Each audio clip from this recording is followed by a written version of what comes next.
গোয়েন্দা কিশোর, রবিন ও মুসার দুর্দান্ত অভিযান নিয়ে রচিত ৩ গোয়েন্দা সিরিজের গল্প থাকছে আজকে পিশাচকন্যা। হঠাৎ করেই অলৌকিকভাবে ক্ষমতাটা পেয়ে গেছি আমি, রিটা গোল্ডবার্গ বললেন। কিভাবে পেয়েছি জানতে চাও? চাই, বলল মুসা, আর জিনার দিকে তাকালো রবিন। নীরবে মাথা ঝাঁকালো মুসা। জিনা বলল, বলো। একেবারে গোড়া থেকে? হ্যাঁ, মাথা ঝাঁকালো রবিন। আমরা অনেক চিন্তা ভাবনা আলাপ আলোচনা করে একমত হলাম, কিশোরের ব্যাপারে কেউ যদি কোনো সূত্র দিতে পারে সেই তুমি। ওকে খুঁজে বের করতে হলে সব তথ্য আমাদের জানা দরকার, কিছুই মিস করা চলবে না। আমার দৃঢ় বিশ্বাস তোমার এই ক্ষমতা পাওয়ার মধ্যেই লুকিয়ে রয়েছে কিশোরকে উদ্ধারের পথ। ঠিক আছে, বসো তোমরা, বলে লিভিং রুম থেকে উঠে চলে গেল রিটা। ফিরে এলো কয়েক মিনিটের মধ্যে। বড় একটা বাঁধানো খাতা নিয়ে এসেছে হাতে করে। রবিনের দিকে বাড়িয়ে দিয়ে বলল, নিয়ে যাও, এটা আমার স্পেশাল ডায়েরি, পড়লেই সব জানতে পারবে। আগে পড়ে নাও, তারপর কিভাবে তোমাদের সাহায্য করা যায় আলোচনা করব। পড়ে তাড়াতাড়ি ফেরত দিও। দেব। সাগ্রহে হাত বাড়িয়ে ডায়েরিটা নিল রবিন। তোমরা ৩ জন ছাড়া আর কাউকে যেন ডায়েরিটা পড়তে দিও না, সাবধান করে দিল রিটা। চোখেও দেখবে না কেউ, রবিন বলল। বড় খাম আছে তোমার কাছে? আছে। রিটার কাছ থেকে বিদায় নিয়ে মুসা আর জিনাকে নিয়ে বাড়ি চলে এলো রবিন। বাবা মা বাড়িতে নেই, কাজে বেরিয়েছেন। নিরাপদে ডায়েরি পড়তে কোনো অসুবিধা হবে না। লিভিং রুমে ঢুকেই মুসা বলল, মেরি আন্টির একটা খবর নেওয়া দরকার। ফোন করলো সে। রাশেদ পাশা ধরলেন।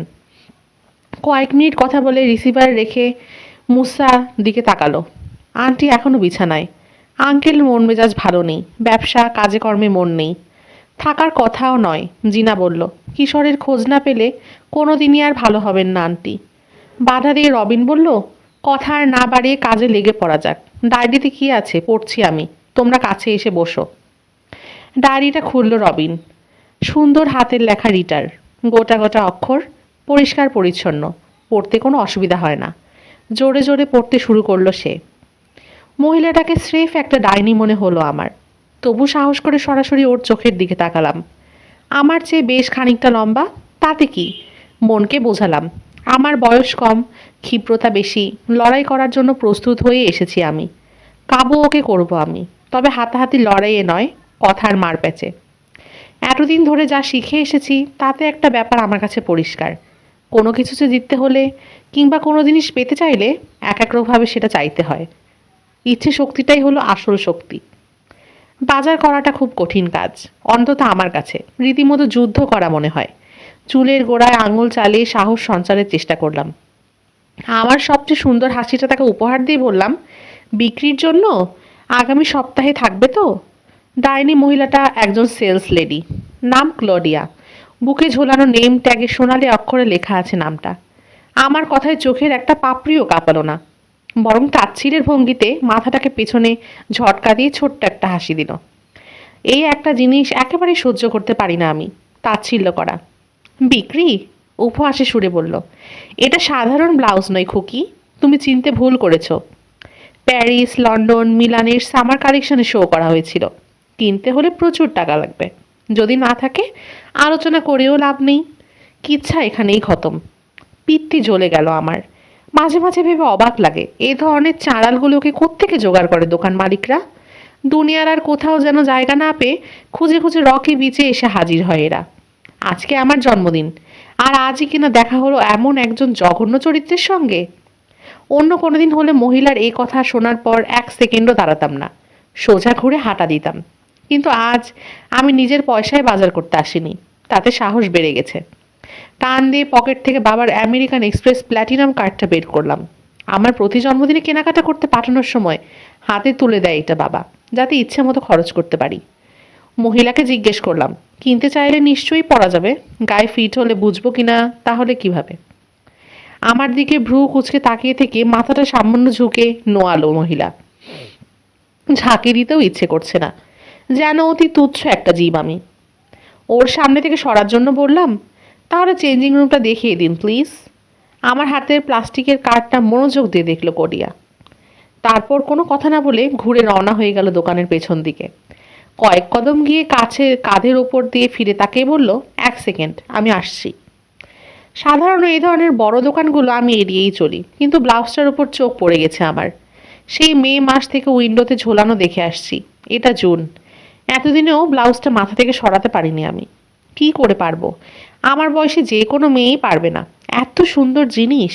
কি তার রং! খাঁটি বিদ্যুৎ নীল, হাত কাটা, হাতে তৈরি লেস আর সিল্কের সুতোর অলঙ্করণ। একটা অদ্ভুত ব্যাপার মনে হলো।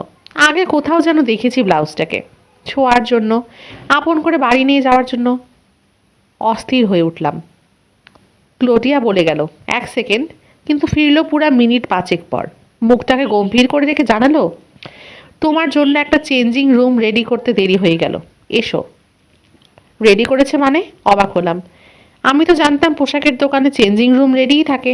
ও কি আমাকে চোর ভেবেছে? গোপন ক্যামেরা চালু করে রেখে এসেছে? থাবড়া মেরে দেওয়া উচিত ছিল বদমাস বেটিটার মুখে, বলে উঠল মুসা। ছেদ পড়ল রবিনের পড়ায়। দাড়ি থেকে মুখ তুলে তাকালো। যাই বলো, মাথা তুলে বলল জিনা। রিটা লেখে কিন্তু চমৎকার, ভাষা ভালো, একেবারে ছবি দেখিয়ে দেয়। প্র্যাকটিস রাখলে বড় লেখক হতে পারবে। হুম। মাথা ঝাঁকালো রবিন। পড়ো পড়ো, এরপর কি হয়েছে শোনা যাক। আবার ডায়েরির দিকে চোখ নামালো রবিন। চেঞ্জিং রুমে ঢুকে আর একটা মুহূর্ত দেরি করলাম না। ক্যামেরার কথা মাথা থেকে উধাও করে দিয়ে পরে ফেললাম ব্লাউজটা। এমনভাবে ফিট করলো যেন আমার জন্যেই মাপ দিয়ে বানানো হয়েছে। আয়নার দিকে তাকালাম। সত্যি দারুণ মানিয়েছে আমাকে। তবে দামটা অতিরিক্ত, $300। একটা ব্লাউজের দাম 300, কল্পনাই করা যায় না। বাবার পকেট থেকে এতগুলো টাকা খসাতে মায়াই লাগছে আমার, কিন্তু কোনো মতেই লোভ ছাড়তে পারলাম না। আয়নার দিকে থেকেও চোখ সরাতে পারলাম না। এক দৃষ্টিতে প্রতিবিম্বের দিকে তাকিয়ে থাকতে থাকতে কি যেন কি ঘটে যেতে লাগলো আমার ভিতরে। প্রচণ্ড এক ধাক্কা খেলাম। সাংঘাতিক ক্ষমতা তৈরি হচ্ছে যেন আমার ভিতরে। ব্লাউজটা আগে কোথাও দেখেছি। বারবার মনে হচ্ছে এই কথাটা। কোথায়? অন্য কোনো দোকানে? কোনো ফ্যাশন শোতে? হুম, দোকানে নয় বা কোনো স্টলে নয়। ব্লাউজটা যেন আমারই ছিল। আমি নিজেই পরেছি কোনো এক সময়। কিন্তু তা কী করে সম্ভব? যতই মনে করার চেষ্টা করলাম, তীক্ষ্ণ হয়ে উঠতে থাকলো স্মৃতি। ক্যামেরায় তোলা ছবির মতো ভেসে উঠল মনের পর্দায়। চোখ বুজে মনের চোখে ছবিগুলো দেখার চেষ্টা করলাম। জোরালো একটা গুঞ্জন কানে এলো। মনে হলো ছাদের দিক থেকে আসছে। অনেকটা বেড়ে গেল শব্দটা। মাথার উপর ফ্লোরেসেন্ট লাইটগুলো মিটমিট করতে লাগলো। নিভে গেল। অন্ধকার। হঠাৎ থেমে গেল গুঞ্জন। আলো জ্বলে উঠল আবার। ভয় পেয়ে গেলাম। ছুটে বেরোলাম বদ্ধ ঘরটা থেকে। ক্লোডিয়া যেখানে থাকার কথা সেখানে নেই। তার জায়গায় অন্য এক মহিলা। চুলের ছাঁট থেকে শুরু করে মেকআপ, জুতো সবই সেকেলে। অনেক পুরনো ফ্যাশন। আরও ঘাবড়ে গেলাম। মগজের গোলমাল হয়নি তো আমার? ক্লোডিয়ার চেয়ে কোনো দিক থেকেই ভালো নয় এই মহিলাটি। নেম ট্যাগে নাম লেখা, গ্যারেট। শীতল কণ্ঠে জিজ্ঞাসা করলো, চেঞ্জিং রুমে কি করছিলে? চেঞ্জিং রুমে কি করছিলাম মানে? আমি অবাক। আমি জানতে চাইছি কি পড়ছিলে। না, দোকানটার বদনাম না করে আর পারছি না। এখানকার সব কর্মচারীরাই দেখা যাচ্ছে ক্লোডিয়ার মতো ভালো ব্যবহার শেখেনি। কিছুটা রুক্ষস্বরেই জবাব দিয়েছি, গ্লাইজে ব্লাউজটা দেখছেন, এটাই পড়ছিলাম। চারপাশে তাকিয়ে অদ্ভুত সব পরিবর্তন লক্ষ্য করলাম। কোনো কিছুই যেন স্বাভাবিক লাগছে না।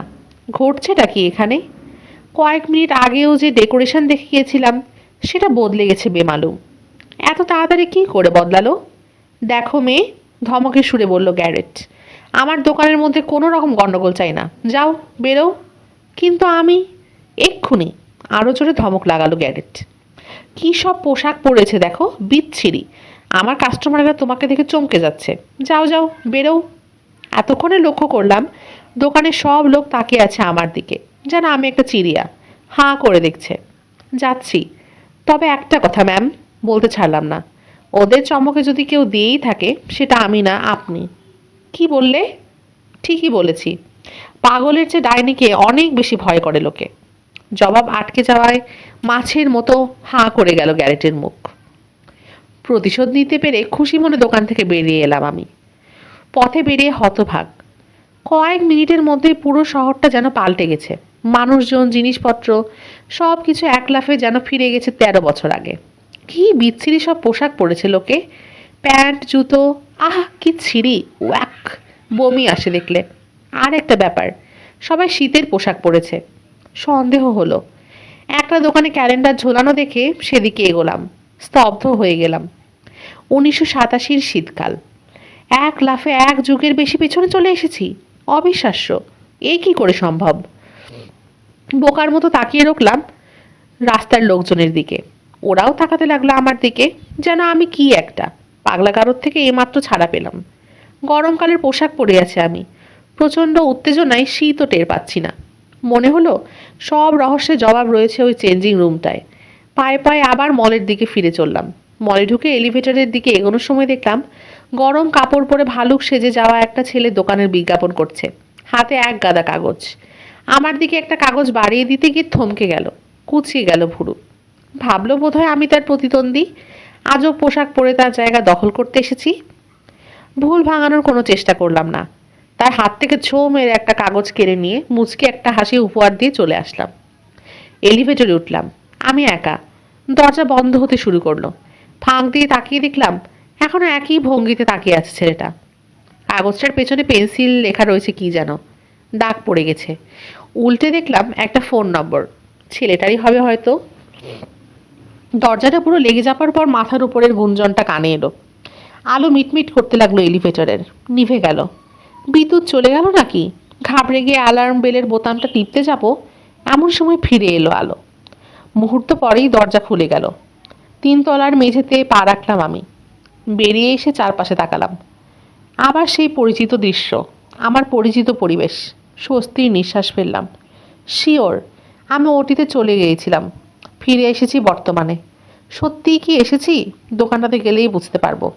করিডোর ধরে প্রায় দৌড়ে চললাম পোশাকটার দোকানের দিকে, ব্লাউজটা যেখানে ছিল। কিন্তু 2 কদমে এগোতে পারলাম না। সামনে এসে দাঁড়ালো 2 জন গার্ড। এই মেয়েটাই, বলল একজন। খপ করে আমার হাত ধরে টান দিল দ্বিতীয় গার্ড। এসো আমার সঙ্গে। কোথায়? অবাক হয়ে জিজ্ঞেস করলাম। গেলেই টের পাবে খুকি। খুকি খুকি করছেন কেন আমাকে? রেগে উঠলাম। আমার বয়স কি খুব কম মনে হচ্ছে? কথা জবাব দিল না ওরা। একজন ওয়াকি টকি বের করে কারো উদ্দেশ্যে বলল, পেয়েছি ওকে, ধরে নিয়ে আসছি। রবিন এ পর্যন্ত আসতেই বাধা দিয়ে মুসা বলে উঠল, দেখো ভাই, আমার মাথা গরম হয়ে যাচ্ছে, গলা শুকিয়ে যাচ্ছে। কোক টোক যদি কিছু থাকে এনে দাও জলদি। খেলে হয়তো সহ্য করতে পারবো। বাপ রে বাপ, কি কাণ্ড! হ্যাঁ, অবাক হওয়ার মতোই ঘটনা, বিড়বিড় করে বলল জিনা। কিন্তু আমি অবাক হচ্ছি না। ডায়েরিটা খোলা অবস্থায় সোফার উপর উপুর হয়ে রাখলো রবিন। সেদিন লেকের পাড়ে ইউএফওটা দেখার পর থেকে অবাক হওয়া ছেড়ে দিয়েছি। কোনো কথাই আর অবিশ্বাস করব না। চোখের সামনেই তো তুলে নিয়ে গেল ওরা কিশোরকে। উঠে রান্নাঘরে চলে গেল রবিন। ওভেন থেকে বের করা গরম বার্গার আর ফ্রিজ থেকে কোক নিয়ে এলো। সামনে টেবিলে রেখে মুসার দিকে তাকালো। খাও। একটা বার্গার তুলে নিল জিনা। গেলাসি কোক ঢাকল। ডায়েরিতে কি লেখা আছে জানার জন্য অস্থির হয়ে আছে ওরা। তাড়াতাড়ি গপ গপ আর করে গিলে নিয়ে খাওয়া শেষ করলো। ডায়েরিটা আবার তুলে নিল রবিন। মুসার দিকে তাকালো জিনা। পড়ার সময় আর বাধা দেবে না, বুঝলে? তাড়াতাড়ি পড়া শেষ না করতে পারলে রিটার সঙ্গে আলোচনায়ও বসা যাবে না। যত জলদি সম্ভব খুঁজে বের করতে হবে কিশোরকে। কিন্তু কোথায় আসে কিশোর? মুসার প্রশ্ন। কাচু পিচুতে, জানতে চাইলে জবাব দিতে পারত জিনা। 2 ভারী লাগামটা খচ্চরের পিঠের উপর দিয়ে টেনে এনে সপাং করে বাড়ি মারল কিশোর। হাট শয়তান কোথাকার! রাগে চিৎকার করে উঠল সে। লাঙলের হাতল ধরে ঠেলা দিল জোরে। মাথা ঘুরিয়ে খচ্চরটাকে চোখে চোখে তাকাতে দেখে রাগ আরও বেড়ে গেল। হাট, টান দে! আরও জোরে খচ্চরের পিঠে বাড়ি মারল সে।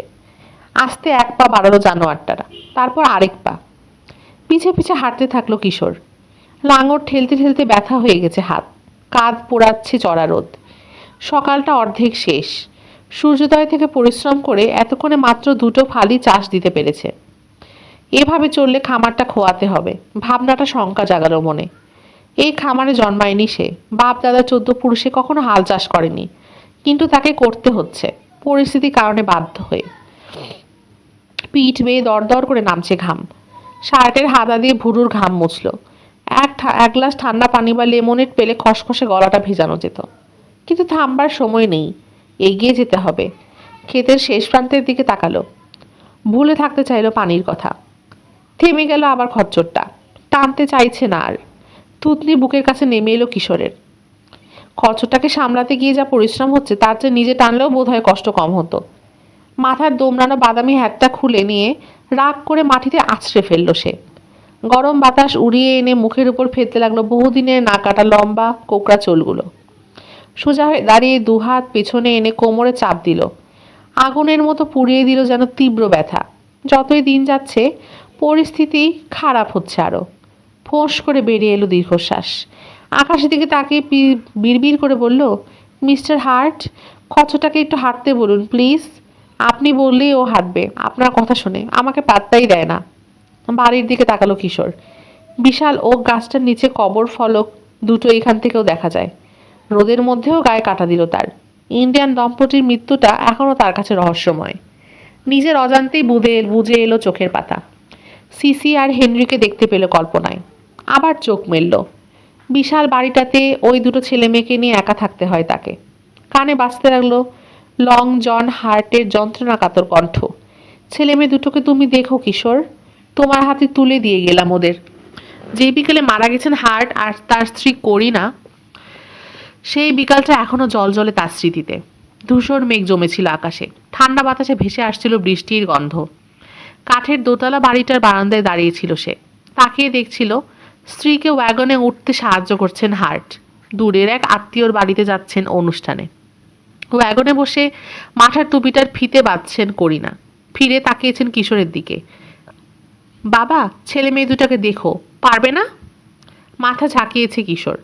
সিসি আর হেনরিকে বলেছেন করিনা, তোমাদের কিশোর ভাইয়ের কথা শুনবে তোমরা, কি বুঝতে পেরেছ? নইলে কিন্তু আমরা ফিরে আসার পর কোনো উপহার পাবে না।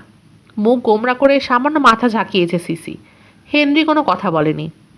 ভ্রুকুটি করে আপন মনে ছেঁড়া একটা কাপড়ের তৈরি খেলনা ক্রমাগত ঘুরিয়েছে ছোট ছোট আঙুলে। গাল ফুলিয়ে আদুরে কণ্ঠে অনুরোধ করেছে, আমরাও তোমাদের সঙ্গে যাব করি আন্টি। হেনরি, তোমাকে সিসি আর কিশোরের মতোই এখানে থাকতে হবে। কঠোর হয়েছেন করিনা। লক্ষ্মী ছেলের মতো থাকো। আসার সময় তোমাদের জন্য অনেক কিছু নিয়ে আসবো। অনেক কিছু চাই না আমরা, হিসিয়ে উঠল সিসি। আমরা তোমাদের সঙ্গে যেতে চাই। সিসি আর হেনরির কাঁধে হাত রেখেছে কিশোর। থাক, যাওয়ার দরকার নেই। নিয়ে যখন যেতে চাইছেন না করি আন্টি, নিশ্চয়ই কোনো কারণ আছে। এখানেই থেকো তোমরা আমার সঙ্গে। আমাকে খারাপ লাগে? জোরে জোরে মাথা নেড়েছে হেনরি আর সিসি। না না, তোমাকে খুব ভালো লাগে আমাদের কিশোর ভাই। সিসি বলেছে, তোমাকে নিয়ে আমরা যদি আন্টিদের সঙ্গে যেতে পারতাম আরও ভালো লাগতো। সকাল থেকেই করিনার পিছনে লেগেছে দুই ভাই বোন। কতভাবে অনুরোধ করেছে সঙ্গে যাওয়ার জন্য, কান্নাকাটি করেছে, কিন্তু আন্টি অটল, কোনো মতেই রাজি হননি।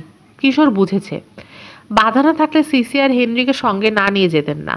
ওদের বাবা মা নেই, কোথায় আছে, মারা গেছেন না বেঁচে আছেন সেটাও এক রহস্য। এ ব্যাপারে প্রশ্ন করেও কোনো জবাব বের করতে পারেনি কিশোর। হার্টদের সঙ্গে সিসি বা হেনরির রক্তের সম্পর্ক নেই, কিন্তু বাবা মায়ের অবর্তমানে বাবা মায়ের মতো স্নেহ দিয়ে দুজনকে বড় করতে চেয়েছেন এই ইন্ডিয়ান দম্পতি। সুতরাং নেননি যখন, বোঝাই গেছে সঙ্গে নেওয়ার কোনো উপায় ছিল না। সিসির বয়স 13, হেনরির 6। কিশোরের হাত ছাড়িয়ে দিয়ে এমন করে গিয়ে সিঁড়িতে গা ঘেঁষাঘুষি করে বসেছিল দুজনে, মায়াই লাগছিল কিশোরের। দুজনেরই কালো চুল, দুজনেরই কান্না ভেজে সবুজ চোখের তারায় জ্বলছিল রাগের আগুন। নিশ্চিতে চলে যান আপনারা, হেসে বলল কিশোর। সিসি আর হেনরি ঠিক মতোই ঘরের কাজ করবে, সকাল সকাল ঘুমোতে যাবে। তার দিকে তাকিয়ে জিভ বের করে ভেঙচি কেটেছে সিসি। হেরেছে কিশোর। ঘোড়ায় টানা ওয়াগনের সামনে বেঞ্চ সিটে বসে উঠেছিলেন হার্ট। চাকার ব্রেক ছেড়ে কিশোরের দিকে ফিরে বললেন, শনিবার নাগাদ ফিরব। ঘোড়া চালানোর জন্য চাবুক মারার দরকার পড়তো না হার্টের। লাগাম তুলে সামান্য টান দিতে কোনো রকম প্রতিবাদ না করে চলতে শুরু করেছে 4টে ঘোড়া। ওদের উদ্দেশ্যে হাত নেড়েছে কিশোর।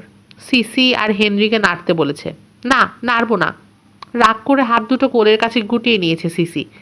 নাড়বো না। বোনের দেখা দেখি হেনরিও একইভাবে হাত গুটিয়ে নিয়েছে। আমি ওদের সঙ্গে যেতে চেয়েছিলাম, সিসি বলেছে। নিল না। রাগ করে পা ঠুকলো সিঁড়িতে। নিল না। দেখা দেখি হেনরিও পা ঠুকেছে। হঠাৎ আকাশের বুক চিরে গেল বিদ্যুৎ শিখা। শোনা গেল বজ্রের চাপা গুড়গুড় শব্দ। কিশোরের মনে হচ্ছিল মাটির পায়ের নিচে মাটি কাঁপছে। তীব্র গতিতে পিঠে ঝাপটা দিচ্ছিল বরফের মতো শীতল ঝড়ো হাওয়া। ঘোড়াগুলোর আত্মচিৎকার কানে আসতে আকাশের দিকে মুখ ফিরিয়ে তাকিয়েছে কিশোর। পেছনের পায়ে ভর দিয়ে দাঁড়িয়ে গেছে 4টে ঘোড়াই। খুর দিয়ে বাতাসে খামচে ধরতে চাইছিল যেন। পর মুহূর্তেই মাটিতে পা নামিয়ে পাগলের মতো লাফ মেরেছে সামনের দিকে। মরিয়া হয়ে লাগাম টেনে ওগুলোকে সামান্য চেষ্টা করেছেন হার্ট। চিৎকার করে ডেকে ডেকে শান্ত করতে চেয়েছেন। লাফ দিয়ে বারান্দা থেকে ছুটে গেছে আতঙ্কিত কিশোর। চিৎকার করে ঘোড়াগুলোকে থামতে বলেছে, কিন্তু বিফল হয়ে বাতাসে ভেসে এসেছে তাদের ডাক। হার্ট যেখানেই থামাতে পারেননি, সে থামাবে কি করে? টানতে টানতে গভীর খাদের দিকে ওয়াগনটাকে নিয়ে গেছে ঘোড়াগুলো। পড়লে নিজেরাও যে মরবে সে খেয়াল ছিল না। টাল সামলাতে না পেরে ঝাঁকুনি লেগে চিত হয়ে পেছনে উল্টে পড়ে গিয়েছিলেন হার্ট। ওয়াগনের ধার আঁকড়ে ধরেছিলেন করিনা। হ্যাচকা টানে মাথার টুপিটা উড়িয়ে নিতে চেয়েছিল বাতাস, ফিতে থাকায় পারেনি। ফাঁসের মতো গলায় টান দিচ্ছিল সেই ফিতে, বাতাসে উঠছিল লম্বা চুল। কোনো মতেই থামানো যায়নি ঘোড়াগুলোকে। সোজা ধেয়ে গিয়েছিল খাদের দিকে, ডিগবাজি খেয়ে অদৃশ্য হয়ে গিয়েছিল ওপাশে। অসহায়ের মতো দাঁড়িয়ে দাঁড়িয়ে দেখতে হয়েছে কিশোরকে, সাহায্য করার কোনো সুযোগ ছিল না। 3 দুর্ঘটনা নিয়ে অনেক ভেবেছে কিশোর, হাজার ভেবেও কোনো কুলকিরানা পায়নি। কেন এমন অদ্ভুত আচরণ করলো ঘোড়াগুলো?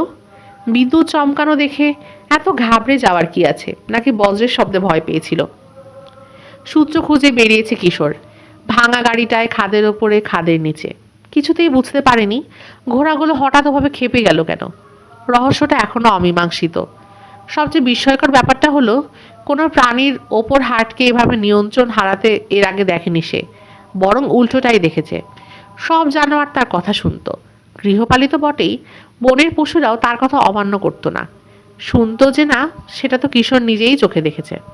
জানোয়ারের কথা না শুনলে আজ সে এখানে থাকতো না। কোনোদিন ওদের খাবার হয়ে মাটির সঙ্গে মিশে যেত। মনে পড়ল রকি বিচের সেই দিনটির কথা। ভুল তারিখে তার জন্মদিন করে ফেলেছিলেন মেরি চাচি। ভুলটা যে কী করে করলেন তিনি, সেটাও এক রহস্য। আর যারই হোক, কিশোরের জন্মদিনের তারিখ নিয়ে অন্তত মেরি চাচির ভুল হওয়ার কথা ছিল না। রহস্যটা ভেদে সুযোগই পায়নি কিশোর। জন্মদিনে নতুন ক্যামেরা উপহার পেয়েছিল সে। সেই ক্যামেরা নিয়ে লেকের পাড়ের বনে ইউএফওর ছবি তুলতে গিয়েছিল।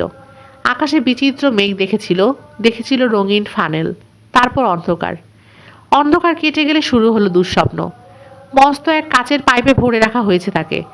পালালো সে ওটার ভেতর থেকে। বিশাল ল্যাবরেটরির মধ্য দিয়ে ছুটলো, বেরোতে পারলো না, ধরে ফেলা হলো তাকে। আবার পালালো, আবার ধরা পড়া, আবার পালালো, আবার ধরা। শেষে নেতা গোছের লোকটা মহাখাপ্পা হয়ে তার সহযোগীদেরকে বলল, ভয়ঙ্কর ছেলে, একে এখানে রাখা যাবে না। এমন কোথাও রেখে এসো যেখানে মুক্তও থাকবে আবার বন্দিও থাকবে। আমাদের খপ্পর থেকে কোনো মতে বেরিয়ে যেতে পারবে না। লোকটার মুখে ডাক্তারদের মাস্ক ছিল, চেহারা বোঝা যাচ্ছিল না, কিন্তু কণ্ঠস্বরটা কেমন চেনা চেনা। কোথায় যেন শুনেছে এই কণ্ঠ।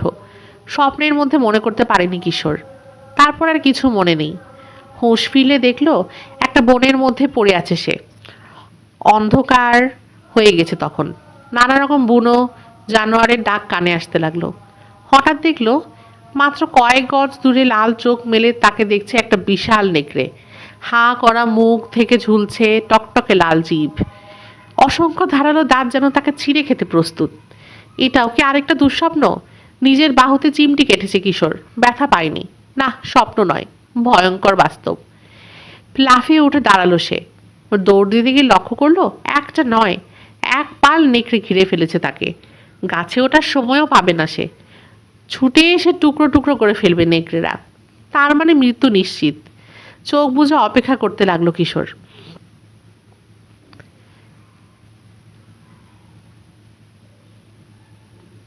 ধারালো দাঁতগুলো কখন তার গায়ে বিঁধল না। কানে এলো মানুষের ফিসফিসে চাপা কণ্ঠ। চোখ মেলে দেখলো অবিশ্বাস্য দৃশ্য। একজন মানুষ, ইন্ডিয়ান, পরনে শুধু প্যান্ট, গায়ে কিছু নেই, লম্বা লম্বা চুল। কথা বলেছেন নেকড়েগুলোর সঙ্গে। পোষা কুকুরের মতো তার পায়ের কাছে লুটোপুটি খেতে শুরু করেছে নেকড়েগুলো। এই যেন আরেকজন টারজান। কিশোরকে উদ্ধার করে বাড়ি নিয়ে এলেন হার্ট। আরও চমক অপেক্ষা করেছিল কিশোরের জন্য। হতবাক হয়ে গেল যখন জানতে পারল দক্ষিণ আমেরিকায় রয়েছে সে। অ্যান্ডিজের পার্বত্য অঞ্চলে ঘেরা অত্যন্ত দুর্গম শহর কাচু পিচুতে। বোকা হয়ে গিয়েছিল। এখানে এলো কি করে? ইউএফও তো নিয়ে যায় ভিন গ্রহে, পৃথিবীতে নামিয়ে দেওয়ার কথা তো নয়। তাকে পাগল ভাবে মনে করে হার্টকে সত্যি কথাটা বলল না। বলল দুনিয়ায় তার কোনো আত্মীয় স্বজন নেই, ভাগ্যের সন্ধানে বেরিয়েছে। বানিয়ে দক্ষিণ আমেরিকার একটি শহরের নামও বলে দিল। সেই থেকেই এই বাড়িতে আছে কিশোর। গত কয়েক মাসে বেশ কয়েকবার গেছে সেই বনে, যেখানে নেকড়ের পালের হাতে মরতে বসেছিল। বহু খোঁজাখুঁজি করেছে, সূত্র খুঁজেছে, এক জায়গায় মাটিতে বসে যাওয়া 6টা ছোট ছোট বিচিত্র গর্ত ছাড়া আর কিছু চোখে পড়েনি। মনে হয়েছে ভারী কিছুর পায়ের চাপে তৈরি হয়েছে গর্তগুলো। পশুদের বশ করার ক্ষমতাটা হার্টের কাছ থেকে রপ্ত করেছে সিসি। হাতে ধরে তাকে শিখিয়েছেন হার্ট। চেষ্টা করলে হয়তো কিশোরও শিখে নিতে পারত, কিন্তু কে জানতো এমন বিপদে পড়বে। না শিখে এখন আফসোস হচ্ছে। বিদ্যেটা জানা থাকলে পাজি কর্মবিমুখ বেয়ারা ঘচ্চরটাকে কাজ করাতে অসুবিধা হতো না। ওটাকে দিয়েই তো দিব্যি হাল টানাতেন লং হার্ট, কোনো সমস্যাই হতো না। জানোয়ারটা কথা শুনতো তার। বাস্তবে ফিরে এলো আবার কিশোরের মন। চারপাশে ছড়ানো জমিটার দিকে তাকিয়ে হতাশ ভঙ্গিতে মাথা নাড়তে লাগলো। সন্দেহ হচ্ছে কোনোদিনই হাল দিয়ে শেষ করতে পারবে না। ফসল বোনা তো দূরের কথা, কি করবে বুঝে উঠতে পারছে না। খামারটা বাঁচানোর কোনো উপায়ই মাথায় ঢুকছে না। নেকড়ের কবর থেকে বাঁচিয়ে এনে বাড়িতে জায়গা দেওয়ায় হার্টের কাছে কৃতজ্ঞ সে। মৃত্যুকালে তাকে কথা দিয়েছে সিসি আর হেনরিকে দেখে রাখবে। কথা যদি নাও দিত তাহলে অসহায় ছেলে মেয়ে দুটোকে বাড়িতে একলা ফেলে চলে যেতে পারতো না সে। যাওয়াটা মুখের কথাও নয়। যেখানে রয়েছে সেখান থেকে বেরোতে হলে প্রচুর টাকা দরকার। তার কাছে আছে মোটে 20,000 চিলিয়ান পেসো। আমেরিকান ডলারে এর মূল্যমান $50-এরও কম। বাড়ির আলমারিতে সামান্য যা ফেলে গিয়েছিলেন হার্ট তার অবশিষ্ট। এত কম টাকা দিয়ে কোনো মতেই বড় শহরে পৌঁছতে পারবে না তিনজন। তারপরে আরও ঝামেলা রয়েছে। রকি বিচে ফিরতে হলে পাসপোর্ট দরকার। সেই সব জোগাড় করতেও অনেক কাঠখড় পোড়াতে হবে। কিভাবে এখানে এসেছে বোঝাতে হবে কর্তৃপক্ষকে। সব কিছুর জন্যই মোটা টাকা প্রয়োজন। মিস্টার গ্যারি বাল্জের কথা ভাবলো। এখানকার ব্যাংকের প্রেসিডেন্ট গতকাল দেখা করতে এসেছিল। বলা ভালো ধমকাতে। লোকটার কথা মনে হতেই ভয় আর রাগ একসঙ্গে মাথা চাড়া দিল মনে। হুমকি দিয়ে গেছে সময় মতো কিস্তি পরিশোধ না করতে পারলে বাড়িঘর সব দখল করে নেবে।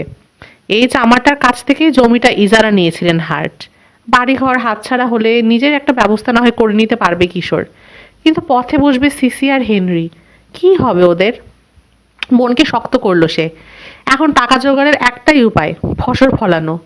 খচ্চরের পিঠে আবার বাড়ি মারলো লাগাম দিয়ে। হ্যাট বেটা খচ্চর, তোর জন্য সারাদিন খেটে পড়ে থাকবো নাকি আমি? বাড়ি খেয়ে হঠাৎ চিৎকার করে উঠলো জানোয়ারটা। এক পা আগে বাড়ালো। হ্যাঁ, থামবি না, সাবধান করলো কিশোর। লাঙলের হাতলে শক্ত হলো আঙুল। ফালের খোঁচায় কেটে দুদিকে উল্টে পড়তে শুরু করেছে আবার কালো মাটি।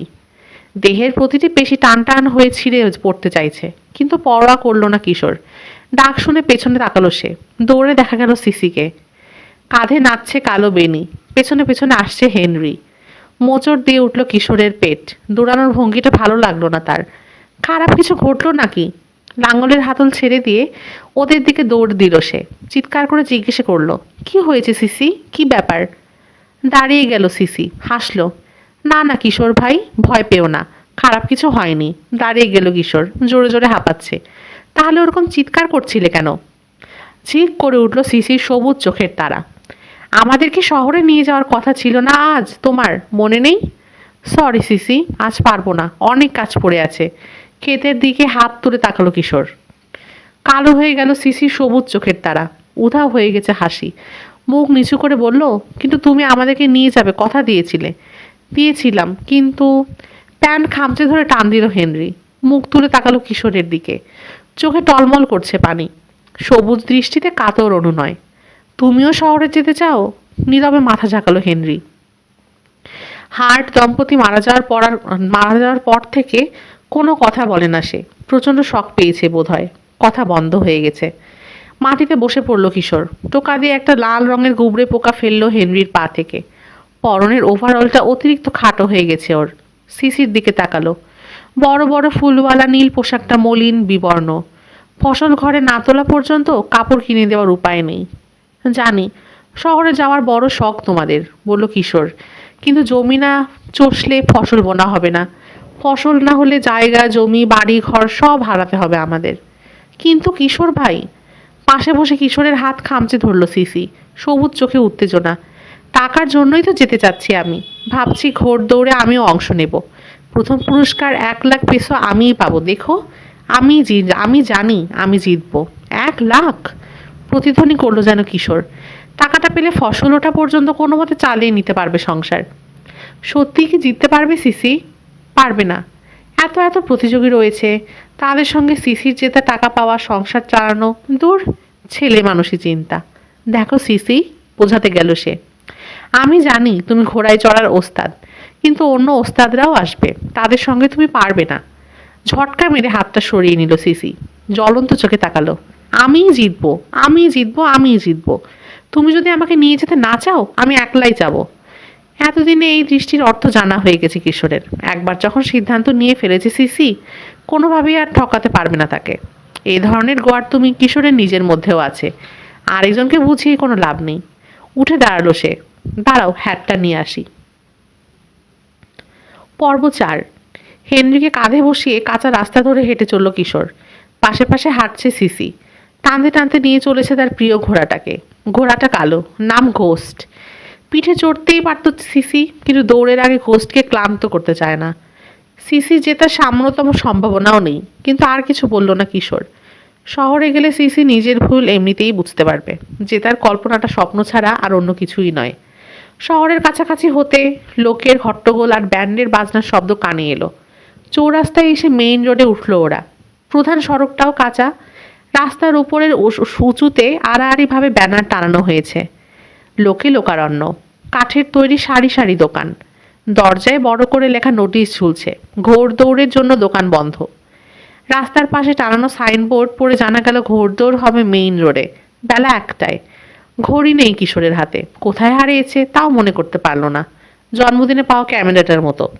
জোর করে মন থেকে দূর করলো রকি বিচের ভাবনা। ভাবলেই ভীষণ কষ্ট হয়। সূর্য দেখে অনুমান করলো 1টা বাজতে আর বেশি দেরি নেই।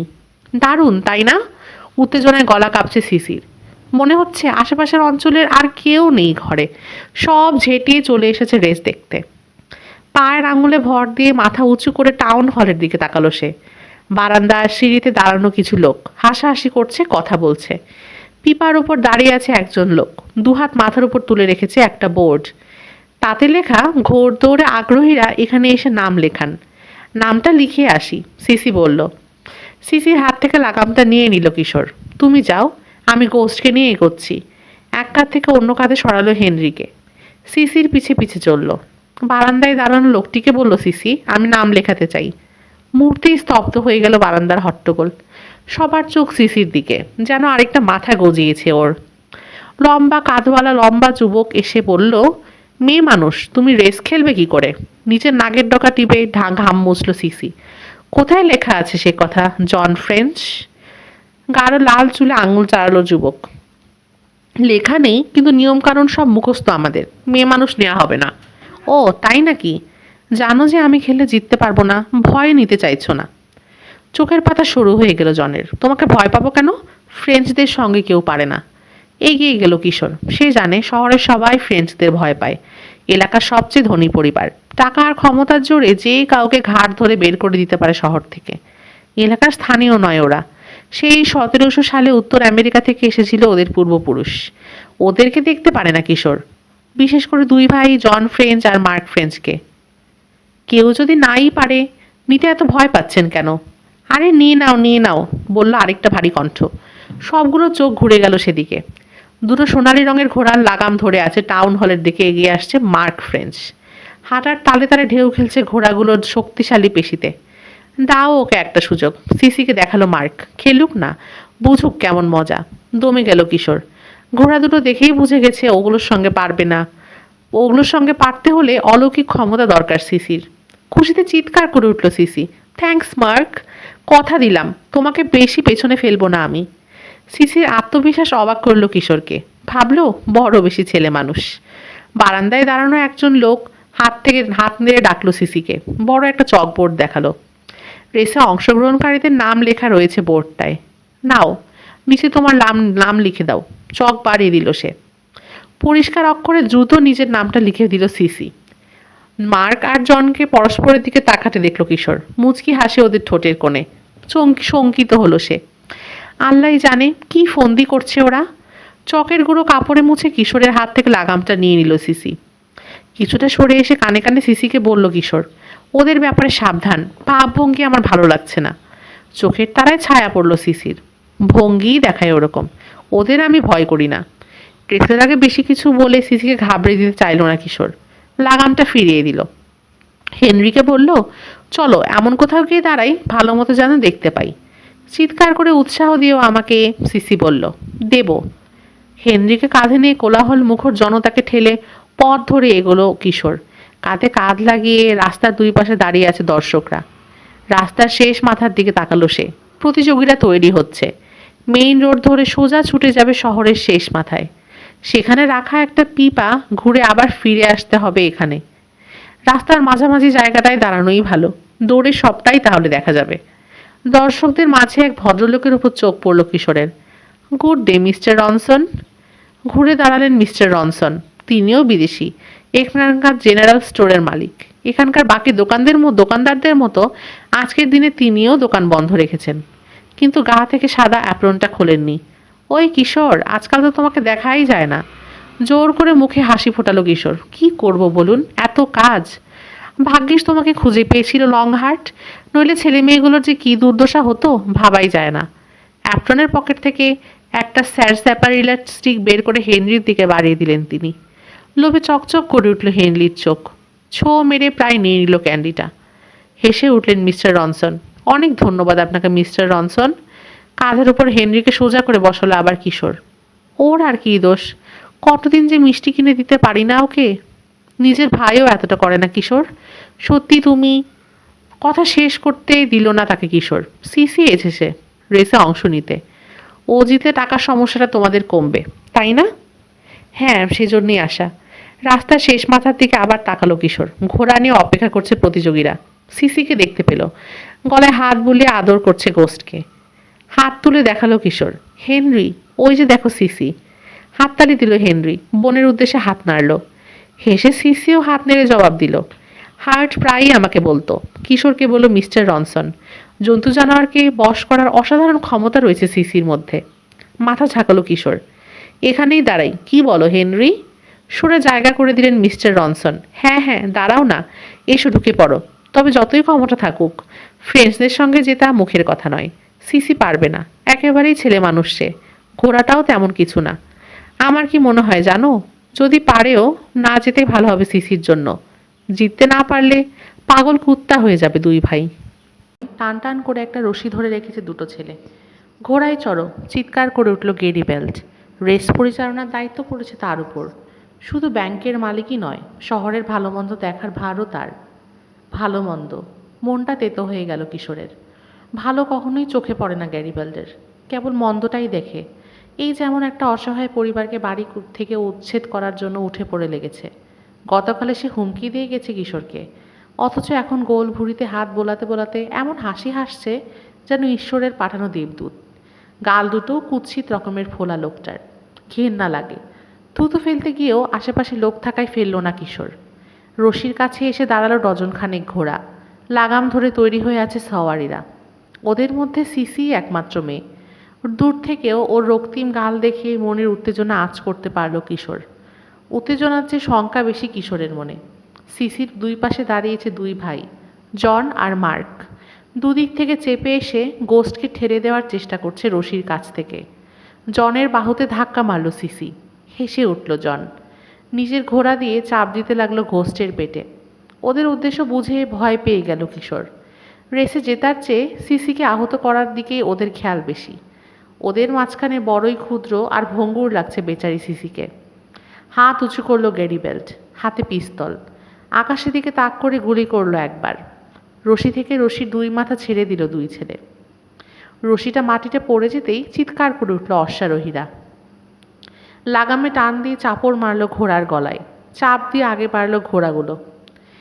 ধুলোর ঝড় উঠল ওগুলোর ছুটন্ত খুঁড়ের আঘাতে। নাকে মুখে ধুলো ঢুকে যেতে কেশে উঠল কিশোর। চোখ বন্ধ করে ফেলল। কানের কাছে চিৎকার করে উত্তেজিত দর্শকেরা, জোরে জন, মার্ক, আরও জোরে। রেসে যেন কেবলই ওই দুজনই প্রতিযোগিতা করছে। লোকে ভয় পায় ওদের। মনে মনে অন্য কাউকে সমর্থন করলেও প্রকাশ্যে সেটা জানানোর সাহস নেই। সিসির মতো দুর্বল একটা মেয়ের পক্ষ নিলে নিজের বিপদ ডেকে আনা ছাড়া আর কিছুই পাবে না। জোরে জোরে হাততালি দিচ্ছে হেনরি, পা ছুটছে। ওর খুদে পায়ের লাথি লাগছে কিশোরের বুকে। কাঁধের ওপর তাকে সোজা করে বসালো কিশোর। দর্শকদের ঠেলে এগিয়ে গেল ভালো মতো দেখার জন্য। প্রাণপণে ছুটে চলেছে সিসি। দুই পাশে মার্ক আর জন। শুরু থেকে গোস্টের প্রায় গা ঘেঁষে রয়েছে দুটো ঘোড়া। গোস্টের গায়ে ধাক্কা লাগছে। আগে বাড়ার পথ পাচ্ছে না সিসি। হঠাৎ হাত বাড়িয়ে গোস্টের লাগাম ধরে হ্যাচকা টান মারল মার্ক। এলোমেলো পা ফেলতে শুরু করলো গোস্ট। চিৎকার করে জোরে লাগাম টেনে ধরল সিসি। সিসি ধরে রেখো, ছেড়ো না! গলা ফাটিয়ে চিৎকার করে উঠল কিশোর। পেটের ভিতরে খামচি দিয়ে ধরেছে তার। ঘোড়াটাকে নিয়ে এখন সিসি পড়ে গেলে দুজনেই মরবে, অন্য ঘোড়াগুলোর পায়ের চাপে পিষ্ট হয়ে। নিষ্ঠুর কুৎসিত হাসি দেখতে পেল দুই ভাইয়ের মুখে। সামলে নিয়েছে গোস্ট, তাকে নিয়ন্ত্রণে নিয়ে এসেছে সিসি। স্বস্তির নিঃশ্বাস ফেলল কিশোর। প্রায় সবগুলো ঘোড়াই এখন গোস্টকে পার হয়ে চলে গেছে। আগে পারার আপ্রাণ চেষ্টা করছে সিসি। ঘোড়ার কাঁধ ডোলে, পেটে পায়ের গুঁতো মেরে জোরে ছোটার ইঙ্গিত করছে। গতি বাড়তে লাগলো ঘোড়াটার। বাতাসে উঠছে সিসির বেনি। দেখতে দেখতে ধরে ফেললো সামনের ঘোড়াটাকে, দ্রুত পাশ কাটালো ওটার, তারপর আরেকটার, আরও একটার। সামনে নুয়ে পড়ল সিসি। গোস্টের ঘামে ভেজা চকচকে কাঁধের ওপরে নেমে এসেছে থুতনি। কি করছে ও? অবাক হলো কিশোর। সিসির ঠোঁট যে নড়ছে কোনো সন্দেহ নেই, যেন ফিসফিস করে কথা বলছে ঘোড়ার সঙ্গে। স্তব্ধ হয়ে গেছে কিশোর। একটার পর একটা ঘোড়াকে পাশ কাটিয়ে চলে যাচ্ছে সিসি। তীব্র গতিতে পিপাটার চারপাশে ঘুরে আসার সময় ঘোড়ার গায়ে ধাক্কা লাগলো পিপাটাতে। দুলে উঠল ওটা। দম আটকে ফেলল কিশোর। পিপাটা উল্টে পড়ে গেলে ডিসকোয়ালিফাই হয়ে যাবে সিসি, কিন্তু ভাগ্য ভালো পড়ল না। পিপা ঘুরে এসে বাকি ঘোড়াগুলোকে পেছনে ফেলতে শুরু করলো গোস্ট। কোনো দিকে নজর নেই তার, লক্ষ্য যেন একটাই, শুধুই এগিয়ে যাওয়া। ধুলো ধূসরিত পথের মাঝে ধুলোর মেঘের পেছনে ফেলে আসা বাকি ঘোড়াগুলোকে। অবিশ্বাস্য দৃশ্য। জন আর মার্কের ঘোড়া বাদে বাকি সবগুলো ঘোড়ার আগে চলে গেছে গোস্ট। হেনরি, দেখো দেখো! আনন্দে গলা চিরে চিৎকার বেরিয়ে এলো কিশোরের। জিতে যাচ্ছে সিসি। ওর মাথাটাকেই যেন তবলা বাজিয়ে চাটি মারতে শুরু করলো হেনরি। সামনের ঘোড়া দুটোকে হারাতে পারলেই জিতে যাবে সিসি। চাটির পরোয়া না করে আবার চিৎকার করে উঠল কিশোর। জনের কয়েক ফুটেই রয়েছে সিসি। হালকা ছিপছিপে শরীর নিয়ে যেন উঠছে গোস্ট। ধরে ফেলেছে বিশাল দেহি সোনালি ঘোড়াটাকে। ফিরে তাকালো মার্ক। হাসতে শুরু করলো সিসির দিকে তাকিয়ে। ওর উদ্দেশ্য বুঝে আতঙ্কিত হয়ে গেল কিশোর। আবার যদি লাগাম ধরে টান মারে, এই গতি থেকে কোনো মতেই সামলাতে পারবে না গোস্ট। ডিগবাজি খেয়ে পড়বে। ঘোড়া আর তার সওয়ারি দুজনেরই ঘাড় ভাঙবে। চিৎকার করে সাবধান করতে গেল গোস্টকে কিশোর। স্বর বেরোলো না। হাত বাড়ালো মার্ক। চাটি বাজানো থেমে গেছে হেনরির। কিশোরের চুল আঁকড়ে ধরেছে সে। শক্ত হয়ে গেছে শরীর। ফোপাতে শুরু করলো। চিৎকার করে কেঁদে উঠবে মনে হচ্ছে।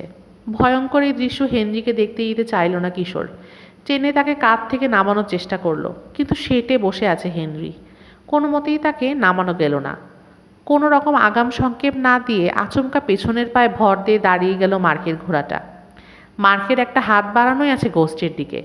ভয়াবহ হাঁক ছেড়ে নাকের মাংস কুচকে ওপরে তুলে নিয়ে ঝাঁপিয়ে পড়ল জনের ঘোড়াটার ওপর। কামড় বসালো ঘাড়ে। ফিঙ্কি দিয়ে রক্ত বেরিয়ে ছিটকে পড়ল দুই ভাইয়ের ওপর। মার্কের আর্তনাদ কানে এলো কিশোরের। ঘোড়ার পিঠ থেকে গড়িয়ে পড়ে যাচ্ছে সে। মরিয়া হয়ে জিন ধরে ঝুলে থাকার চেষ্টা করলো, কিন্তু থাকতে দিচ্ছে না তাকে খ্যাপা ঘোড়াটা। জনের ভয়াত্ম চিৎকারও কানে আসছে। কামড় খেয়ে উন্মাদ হয়ে যাওয়া ঘোড়ার পিঠে বসে থাকার আপ্রাণ চেষ্টা চালাচ্ছে। মাটির কাছে মুখ নামিয়ে নিল ঘোড়াটা। পেছনের দুই পা উঁচু করে ছুড়ে দিল শূন্যে। এই উন্মাদ ঝাঁকুনি সহ্য করতে পারল না জন। শেষ রক্ষা করতে পারল না। লাগাম থেকে ছুটে গেল তার হাত। দুই হাত দুদিকে বাড়িয়ে থাবা মেরে বাতাস ধরার চেষ্টা করলো যেন। উল্টে পড়ে গেল জিনের উপর থেকে। মাটিতে পড়ার শব্দটা স্পষ্ট শুনতে পেল কিশোর। জনের একটা হাত মাটিতে লম্বা হয়ে পড়ল। সামনে দুই খুর সবেগে সে হাতের ওপর নামিয়ে আনলো মার্কের ঘোড়াটা। চোখ বুজে ফেলল কিশোর। জনের যন্ত্রণাকাতর ভয়ানক আর্তচিৎকার কানে এলো তার। চোখ মেলল আবার। দেখল মাটিতে গড়াগড়ি খাচ্ছে জন। তার ঘোড়াটা তীর বেগে ছুটে চলে যাচ্ছে। খুরের আঘাতে হাড় ভেড়ে গিয়ে চামড়া ছিঁড়ে বেরিয়ে এসেছে চোখা মাথা। মাটি ভেজাচ্ছে গাঢ় লাল রক্ত। চিৎকার চেঁচামেচি হইচই করেছে লোকে। হাত তুলে দেখাচ্ছে। জনের দিকে চোখ ফেরালো কিশোর। সিসির ঘোড়াটা চলে গেছে রশির কাছে। জিতে গেছি, জিতে গেছি হেনরি, জিতে গেছি আমরা। কাঁধে বোঝা নিয়েই নাচতে শুরু করলো কিশোর। হেনরির মুখ দেখতে পাচ্ছে না, তবে বুঝতে পারছে নীরবে হাসিতে দাঁত বেরিয়ে পড়েছে ওর। ঘোড়া থেকে লাফিয়ে নেমে ওদের দিকে ছুটে এলো সিসি। কিশোর ভাই, হেনরি, আমি জিতে গেছি, জিতে গেছি। কাছে এসে কিশোরের হাত জড়িয়ে ধরল সে। কি বলেছিলাম না আমি জিতবো? তুমি তো বিশ্বাস করনি। হ্যাঁ, দেখলাম তো। সিসির কাঁধ চাপড়ে দিল কিশোর। এতক্ষণে কিশোরের কাঁধ থেকে নামলো হেনরি। গাছ থেকে নামার মতো করেই পিছলে নেমে গিয়ে বোনের কোমর জড়িয়ে ধরল সে। মুখ চেপে ধরল পেটে। আদর করে তার মাথায় হাত বুলিয়ে দিতে দিতে লাগলো সিসি। তোকে অনেক ক্যান্ডি কিনে দেবো হেনরি, অনেক টাকার ব্যবস্থা হয়ে গেল। আনন্দে খিলখিল করে হেসে উঠল সিসি। তার হাসির শব্দ মেলাতে না মেলাতেই শীতল শিহরণ বয়ে গেল কিশোরের মেরুদণ্ড বেয়ে। লোকে ঘিরে ফেলেছে ওদের তিনজনকে। জোরে কথা বলছে না কেউ, ফিসফাস করছে সবাই। সেই সব শব্দ ছাপিয়ে বারবার কানে ভাসছে জনের যন্ত্রণাকাতর গোঙানি। যে ভঙ্গিতে সিসির দিকে তাকাচ্ছে লোকে, দেখে গায়ে কাটা দিল কিশোরের। খবরদার, ওর বেশি কাছে চেয়েও না, চিৎকার করে উঠল একজন। মেয়েটা মানুষ না, পিশাচ। শয়তানের পূজারি, বলল আরেকজন। জন্তু জানোয়ারের ওর কথা শুনে। দেখলে না কেমন করে নিজের ঘোড়াটাকে কানে কানে কথা বলল, খেপিয়ে তুলল ফ্রেঞ্চদের ঘোড়াগুলোকে। ওই ডাইনিটাই দুটো ঘোড়ার লড়াই লাগিয়েছে। বেশিরভাগ লোক তার কথা সমর্থন করলো। গুঞ্জন উঠল তাদের মধ্যে। ভুরু কুচকে সিসির দিকে তাকিয়ে আছে, চোখে সন্দেহ। ও ডাইনি, চিৎকার করে উঠল আরেকজন। ঠিক, ঠিক বলেছ, বলে উঠল অন্য আরেকজন। সুর করে বলতে শুরু করলো, ডাইনি ডাইনি ডাইনি। তার কণ্ঠে কণ্ঠ মেলালো আরও অনেকে। ওদের ভাবভঙ্গি দেখে শিউরে উঠল কিশোর। মনে পড়ে গেল মধ্যযুগে ডাইনি পোড়ানোর কথা। 6। থামুন থামুন আপনারা, দোহাই আপনাদের, শান্ত হন। পাগলের মতো চিৎকার করতে শুরু করলো কিশোর। সিসি ডাইনি নয়, আমি তাকে চিনি। তার মতো ভালো মেয়ে কম দেখেছি আমি। কিশোর ভাই, ওরা আমাকে যা তা বলছে। কেঁদে ফেললো সিসি। আমি খারাপ কিছু নই, মোটেও ঠিক নয় ওদের কথা। সিসির দিকে তাকালো কিশোর। ওর সবুজ চোখের তারা পানিতে ঢাকা পড়েছে। ঠিক তো নয়ই, আমি কি জানি না সেটা? সিসির কাঁধে হাত রেখে তাকে আশ্বস্ত করতে চাইল কিশোর। ভয়ে কাঁপছে সিসি। কিশোরের প্যান্ট খামচে ধরে পায়ের সঙ্গে সেটে রয়েছে হেনরি। ওর মাথায়ও আলতো চাপড় দিয়ে অভয় দেওয়ার চেষ্টা করলো কিশোর। কি করে ভাবছে ওরা সিসির মতো একটা মেয়ে ডাইনি হতে পারে? রাগে ফুঁসে উঠতে লাগলো কিশোরের মনের মধ্যে। ওকে খারাপ ভাবছেন কেন আপনারা? লোকগুলোকে বোঝাতে গেল ও। লং হার্ট জন্তুদেরকে বশ করতে জানতেন। তার সঙ্গে থেকে থেকে ওদের সামলাতে শিখেছে সিসি। জানোয়াররা তাকে বিশ্বাস করে, যেমন আমি করি। দুই হাতে জনতাকে ঠেলে সরিয়ে এসে কিশোরের মুখোমুখি দাঁড়ালো মার্ক ফ্রেঞ্চ। জোরে জোরে হাঁপাচ্ছে, চিৎকার করে উঠল। ওই ইন্ডিয়ান বদমাসটাই ছিল যত নষ্টের গোড়া। ওর ভয়ে গায়ের কেউ কথা বলতে পারতো না। সবাই ভেবেছিল মরেছে, গা শুদ্ধ বেঁচেছে। কিন্তু এখন তো দেখা যাচ্ছে শয়তান কখনো মরে না, বংশধর রেখে যায়। সমস্ত তুকতাক শিখিয়ে দিয়ে গেছে এই ডাইনিটাকে। সিসির দিকে আঙুল তুলে তাকালো সে। ডাইনিদের চেহারা ভালোই হয়, নইলে মানুষের মন ভোলাবে কি করে? সবাই মার্কের কথায় সায় দিয়ে মাথা ঝাঁকাতে লাগলো। জোরালো গুঞ্জন উঠল তাদের মধ্যে। আপনারা যাই বলুন, জনতার দিকে তাকিয়ে বোঝানোর চেষ্টা করলো কিশোর। ঘোড়াগুলোর খেপে ওঠার পেছনে সিসির কোনো হাত ছিল না। আপনারা নিজের চোখে দেখেছেন, লাগাম টেনে ধরে সিসির ঘোড়াটাকে ফেলে দিতে চাইছিল জন। পড়ে গেলে ঘোড়াটা সহ মারা পড়তো সিসি। পরের বার যখন আবার একই কাজ করতে গিয়েছিল, বেসামাল হয়ে পড়ে ওদের ঘোড়া দুটো। এটা কি সিসির দোষ? কিশোরের দিক থেকে জ্বলন্ত চোখে দৃষ্টি জনতার দিকে ফেরালো মার্ক। অস্বস্তিতে পায়ের ওপর ভার বদল করলো কেউ কেউ।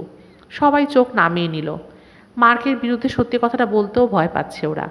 ওর আক্রোশের শিকার হয়ে পরিবার পরিজন নিয়ে ধনে প্রাণে মারা পড়তে চায় না তারা। গলা শুকিয়ে পড়ল কিশোরের। তুমি কি বলতে চাও আমার ভাই অন্যায় কিছু করেছে? কিশোরের দিকে এক পা এগিয়ে গেল মার্ক। কি করেছে সেটা সবাই দেখেছে, আমি কেবল সত্য কথাটা বললাম। চোখের পাতা সরু হয়ে এলো মার্কের। ওই বাড়ির সবগুলো মানুষ শয়তান। ফকির ফোকরা যেগুলো বাইরে থেকে আসে সেগুলোও শয়তান। আমার তো ধারণা ফকির ফোকরাগুলো আসে বলেই এই শয়তানের গায়ে মানুষ এখনো বেঁচে আছে, নইলে বহু আগে জমিদারদের অত্যাচারে খতম হয়ে যেত। আর ফমিদারগুলোও তো বাইরে থেকে ঘটি কম্বল নিয়ে আসা। এখানকার নিরীহ মানুষের ঘাড় মোটকে রক্ত চুষে বড়লোক হয়েছে। কি বললি? ফকিরের বাচ্চার এত বড় সাহস? চর মারার ভঙ্গিতে হাত উঠে গেল মার্কের। দুই ধাক্কায় সিসি আর হেনরিকে দুই পাশে সরিয়ে দিল কিশোর। চোখের পলকে ডান পাটা চলে এলো সামনের দিকে সামান্য ঝুঁকে কুঁজো হয়ে গেছে দেহ। কারাতে মারার কায়দায় বাড়িয়ে দিয়েছে দুই হাত। চীনা মারের এই ভঙ্গিটা মার্কের একেবারে পরিচিত নয়। কিশোরের ক্ষিপ্রতার চোখের ভয়ঙ্কর দৃষ্টি দমিয়ে দিল তাকে। ভুরু নাচালো কিশোর। কি হলো, মারছ না কেন? মারো, দেখি তোমার তাকত। মেয়ে মানুষের সঙ্গে হেরে ভূত হও, চালাকি করেও জিততে পারো না, আবার বড় বড় কথা বলতে এসেছ। খবরদার, মুখ সামলে কথা বলবে, গর্জে উঠল মার্ক। তাই তো করছিলাম এতক্ষণ। দুর্বল পেলে মারতে খুব মজা লাগে, তাই না? তোমার ভাইয়ের ভেঙেছে হাত, আমি তোমার ঘাড়টা মটকে দেব। এসো, মারো। কিশোরের মারমুখো ভঙ্গি দেখে আর এগোতে সাহস করলো না মার্ক। এক পা পিছিয়ে গেল, দুই হাত ঝাড়তে ঝাড়তে বলল, আজকে ছেড়ে দিলাম, আরেকদিন এরকম বেয়াদবি করলে দেখবে। আমরা কিচ্ছু করিনি, জবাব দিল কিশোর। শয়তানিটা তোমরা শুরু করেছো। সিসিকে রেসে অংশ নিতে দেওয়ার ইচ্ছা ছিল না তোমাদের। হ্যাঁ, সত্যিই নিতে চাইনি, মাথা ঝাঁকলো মার্ক। কেন জানো? কাছু পিছুতে তোমাদেরকে চাই না আমরা। বাপ মা দুঠা উধাও হয়েছে, শয়তানের চেলা ছিল বোধহয়, শয়তানই তাদেরকে ধরে নিয়ে গেছে। বাকি দুটো চেলাও এখন উল্টো হয়ে মরেছে, বাকি আছো তোমরা। মাটিতে থুথু ফেললো মার্ক। সাহস করে কিশোরের চোখে আর ফেলতে পারছে না। এতিমদের মিছিলের সঙ্গে বিদায় হয়ে গেলেই পারো। শুনলাম কয়েকদিনের মধ্যেই এখান দিয়ে যাবে একটা কাফেলা। যাওয়ার জন্য সাহায্য চাইলে বরং সাহায্য করতে পারি। চাই কি কিছু পয়সাও ভিক্ষে দিয়ে দেব। কিশোর কোনো জবাব না দেওয়ার আগেই ঝটকা দিয়ে ঘুরে গটমট করে চলে গেল মার্ক। চারপাশে ঘিরে থাকা জনতার দিকে তাকালো কিশোর। কারো চোখে ভয়, কারো রাগ। মিস্টার রনসনকে দেখলো চোখে সহানুভূতি নিয়ে তাকিয়ে আছে ওদের দিকে। কিশোরের চোখে চোখ পড়তেই মনে হলো কথা বলবেন, কিন্তু ওই মুহূর্তে পাশে এসে দাঁড়ালেন মিসেস রনসন। স্বামীর হাত ধরে টেনে সরিয়ে নিয়ে গেলেন তাকে। কেউ আসবে না সাহায্য করতে, বুঝে গেল কিশোর। ফ্রেঞ্চরা জিততে পারেনি। জনতার উদ্দেশ্যে বলল সে, আপনারা সবাই দেখেছেন সিসি জিতেছে। প্রথম পুরস্কারটা তার পাওনা এখন। সামনে এগিয়ে এলো গ্যারি বেলচ। এই খেলার বিচারক হিসাবে আমার রায়, চালাকি করে জিতেছে সিসি। তার জেতা নিয়ে প্রশ্ন তোলা যায়, এমত অবস্থায় তাকে পুরস্কারের টাকা দেওয়া উচিত হবে না। জনতার দিকে তাকিয়ে হাত নাড়ল সে। আমার রায়ে কারো কোনো আপত্তি আছে? একটা লোকও জবাব দিল না, সবাই নীরব। সিসি জিতেছে, দৃঢ়কণ্ঠে ঘোষণা করল কিশোর। আপনি তাকে টাকাটা দেবেন কি দেবেন না? ইয়াং ম্যান, যথেষ্ট বলে ফেলেছ, আর একটা বাক্যও না। যদি ভালো চাও, ছেলে মেয়ে দুটোকে নিয়ে এখান থেকে বিদায় হও, কর্কশ কণ্ঠে বলল গ্যারি বেল্ট। লোকটার ফোলা ভুঁড়িতে ঘুষি মারার প্রবল ইচ্ছাটা অনেক কষ্টে রোধ করল কিশোর। এত রাগ তার কমই হয়েছে, আঙুলগুলো মুঠোবদ্ধ হয়ে গেছে। ব্যাপারটা লক্ষ্য করলো সিসি। তাড়াতাড়ি কিশোরের হাত ধরে টান দিল। এসো কিশোর ভাই, চলো বাড়ি যাই, তোমরা এগো, আমি গোস্টকে নিয়ে আসি। ঘুরে দাঁড়ালো কিশোর। ক্যারিবেল বা অন্য কারো দিকে একটিবারের জন্য ফিরে তাকালো না আর। ওদের প্রতি তীব্র ঘৃণাটা বুঝিয়ে দিয়ে হেনরিকে বলল, চলো হেনরি। শহর থেকে বেরোনের রাস্তা ধরে দ্রুত এগিয়ে চলল সে। মগজে একটারও ঘিলু নেই। আনমনে বিড়বিড় করতে লাগলো কিশোর, কুসংস্কারে ভরা। নইলে কি আর সিসিকে ডাইনি বলে? হেনরির দিকে তাকালো সে। নিষ্পাপ চোখ মেলে তার দিকে তাকালো হেনরি। বড় মিষ্টি লাগলো মুখটা। রাগ অনেক কমে গেছে কিশোরের। ভয় নেই হেনরি, তোমাদের কিশোর ভাই বেঁচে থাকতে তোমাদের একটা চুলও কেউ খসাতে পারবে না। গায়ের লোককে নিয়েও চিন্তা নেই। সিসিকে টাকা দিতে চায়নি, চুকে গেছে। ঘটনা নিয়ে আর বিশেষ মাথা ঘামাবে না কেউ। হেনরিকে বলল বটে, কিন্তু কথাটা নিজেই বিশ্বাস করতে পারল না কিশোর। ফ্রেঞ্চদের কোনো বিশ্বাস নেই। তাদের সঙ্গে জুটেছে আবার গ্যারিবেল্টের মতো একটা ভয়ানক কুটিল চা চাটা লোক। শহরের বাইরের চৌরাস্তাটায় এসে সিসির অপেক্ষা করলো ওরা। খানিক পরে গোস্টের লাগাম ধরে টেনে নিয়ে আসতে দেখা গেল সিসিকে। ঘোড়াটা কাছে এলে হেনরিকে ওঠার পিঠে বসিয়ে দিল কিশোর। কিশোর ভাই, সত্যি তুমি আমাদেরকে এতিম আর অসহায়দের মিছিলে দিয়ে দেবে? হাঁটতে হাঁটতে জিজ্ঞাসা করলো সিসি। গলাটা কেঁপে উঠল ওর। ফিরে তাকালো কিশোর। না, ফার্মটা আছে এখনও, মাথার ওপর চালা আছে আমাদের, চাষের ক্ষেত আছে, আমরা তো বাস্তুহারা নই। আশ্বস্ত হলো সিসি, কিন্তু কিশোর হতে পারল না। আর কতদিন ওদের থাকতে দেবে গ্যারিবেল্ট? আজকে ঘটনার পর যে কোনো দিন এসে হাজির হবে সে। টাকা দিতে না পারলে ঘাড় ধরে বের করে দেবে, কিছুই করার থাকবে না তখন। দমিয়ে দেওয়া ভাবনাগুলো মন থেকে ছেড়ে ফেলল কিশোর। সিসির দিকে তাকালো। হাসল সিসি, দুশ্চিন্তা ছাপ নেই আর মুখে। হেনরির মুখেও ভয় নেই। এদেরকে অসহায় অবস্থায় বিপদের মধ্যে ফেলে কোথাও চলে যাওয়া এখন অসম্ভব, ভাবছে কিশোর। এমন এক বেকায়দা অবস্থায় পড়েছে, নিজের কথাও ভাবতে পারছে না। নিজে যে কী করে এখানে এলো, কে তাকে ফেলে গেল, সেই রহস্যের সমাধান করারও সুযোগ নেই। ছেলে মেয়ে দুটোর একটা কিনারা না করে বাড়ি ফিরে যাওয়ারও চেষ্টা করতে পারছে না। সিসি আর হেনরির একটা গতি না করে এই পরিস্থিতিতে ওদের ফেলে যেতে পারবে না সে। সিসি, বাড়ির দিকে হাঁটতে হাঁটতে কথা বলল সে। কোনো চিন্তা করো না, তোমাদের ব্যবস্থা না করে আমি কোথাও যাব না। তার মানে ব্যবস্থা হলে তুমি আমাদের ফেলে যাবে? চোখ ছলছল করে উঠল সিসির। আরে, আবার কাঁদবে নাকি? থাক থাক, যাব না কোথাও। কেঁদো না। যদি কোথাও যাই, মানে যেতে হয়, তোমাদের সঙ্গে নিয়েই যাব। নাও এখন চোখ মোছো, বোকা মেয়ে কোথাকার। চোখ মুছল সিসি।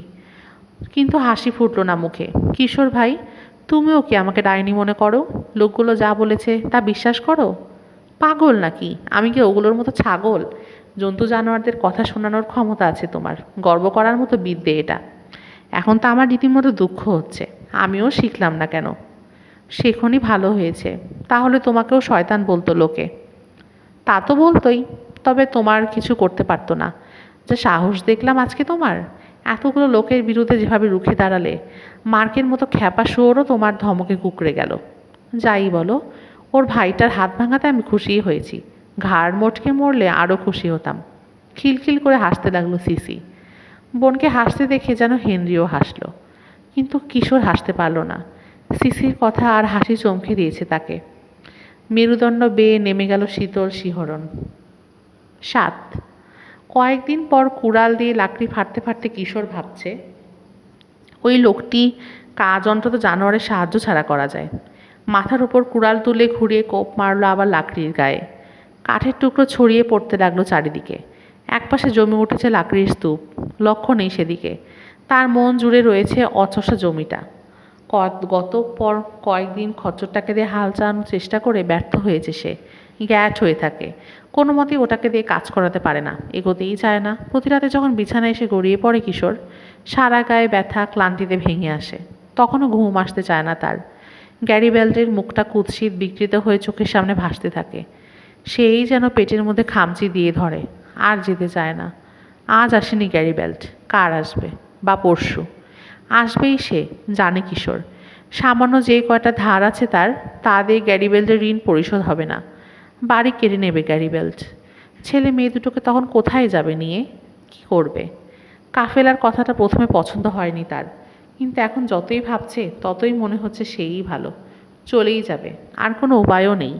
এই শহরে কেউ কাজ দেবে না তাকে, খাবার দেবে না। তার চেয়ে মিছিলে যোগ দিয়ে বেরিয়ে যাওয়ার চেষ্টা করাই উচিত। কী করে এলো সে? সেই রহস্যের সমাধানের চেয়ে বেঁচে থাকার চিন্তা করা দরকার আগে। কুপিয়েই চলেছে কিশোর, কুপিয়েই চলেছে। তার আশঙ্কাটা কোনোভাবেই প্রকাশ করতে পারে না সিসি আর হেনরির কাছে। মুখ ফুটে বলতে পারে না যে যে কোনো সময় ওদেরকে বাড়ি থেকে বের করে দেবে গ্যারিবেল্ট। এতিমের মিছিলে ছাড়া আর কোথাও যাওয়ার ঠাঁই থাকবে না ওদের। ঘোড়ার খুঁড়ের শব্দে ভাবনার সুতোটা ছিঁড়ে গেল তার। কুড়ালটা মাটিতে ছুঁড়ে ফেলে দিয়ে তাকালো। ওদের পড়শি আর্নি হুফ। খোলা মাঠের ওপর দিয়ে ঘোড়া ছুটিয়ে আসছে, পাশাপাশিই থাকে, কিন্তু দেখা সাক্ষাৎ হয় না খুব একটা। আর্নির ছুটে আসার ভঙ্গিতে অশনি সংকেত দেখতে পেল কিশোর। পেটের মধ্যে মোচড় দিয়ে উঠল। ইদানিং দুঃসম্বাদের আশঙ্কা দেখলেই এমন হয় তার। হেঁটে গেল সামনের বারান্দার দিকে। সিঁড়িতে বসে আছে হেনরি। কাঠের একটা খেলনা ঘোড়ার পা ছুটে গেছে, কোনোভাবেই লাগাতে পারছে না। লাগিয়ে দিল কিশোর। মুখ তুলে তার দিকে তাকিয়ে হাসল হেনরি। কি হয়েছিল ঘোড়াটার? বলল কিশোর। হাসিটা মুছে গেল হেনরির মুখ থেকে।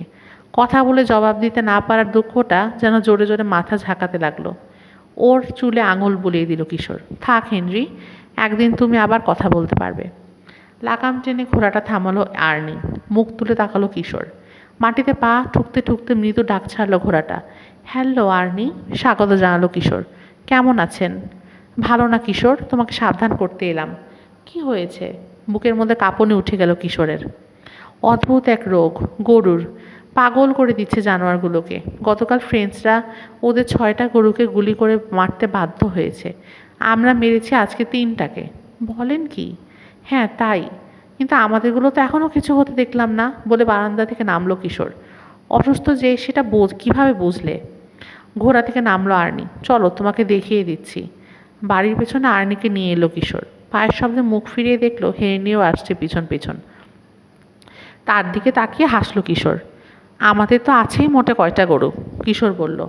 ওখানটায় ছেড়ে রেখেছি চড়ে খাবার জন্য, গোয়ালে আর নেই না। নিচু হয়ে একটা গরুর শিং চেপে ধরলো আর্নি। মাথা ঝাড়া দিয়ে ছাড়ানোর চেষ্টা করতে লাগলো গরুটা। ডাকতে শুরু করলো, কিন্তু শক্ত করে ধরে রাখলো আর্নি। একবার এপাশে একবার ওপাশে কাত করে গরুর মুখটা দেখলো। কি দেখছেন? জানতে চাইলো কিশোর। হাঁটু মুড়ে বসেছে গরুটার মুখের কাছে। তার পাশে বসে হেনরিও তাকিয়ে আছে কৌতূহলের চোখে। অসুস্থ হলে নাক দিয়ে সবুজ গ্যাজলা বেরোয়, আর্নি বলল। তারপর লাল হয়ে যায়। যন্ত্রণায় পাগল হয়ে ওঠে গরুগুলো।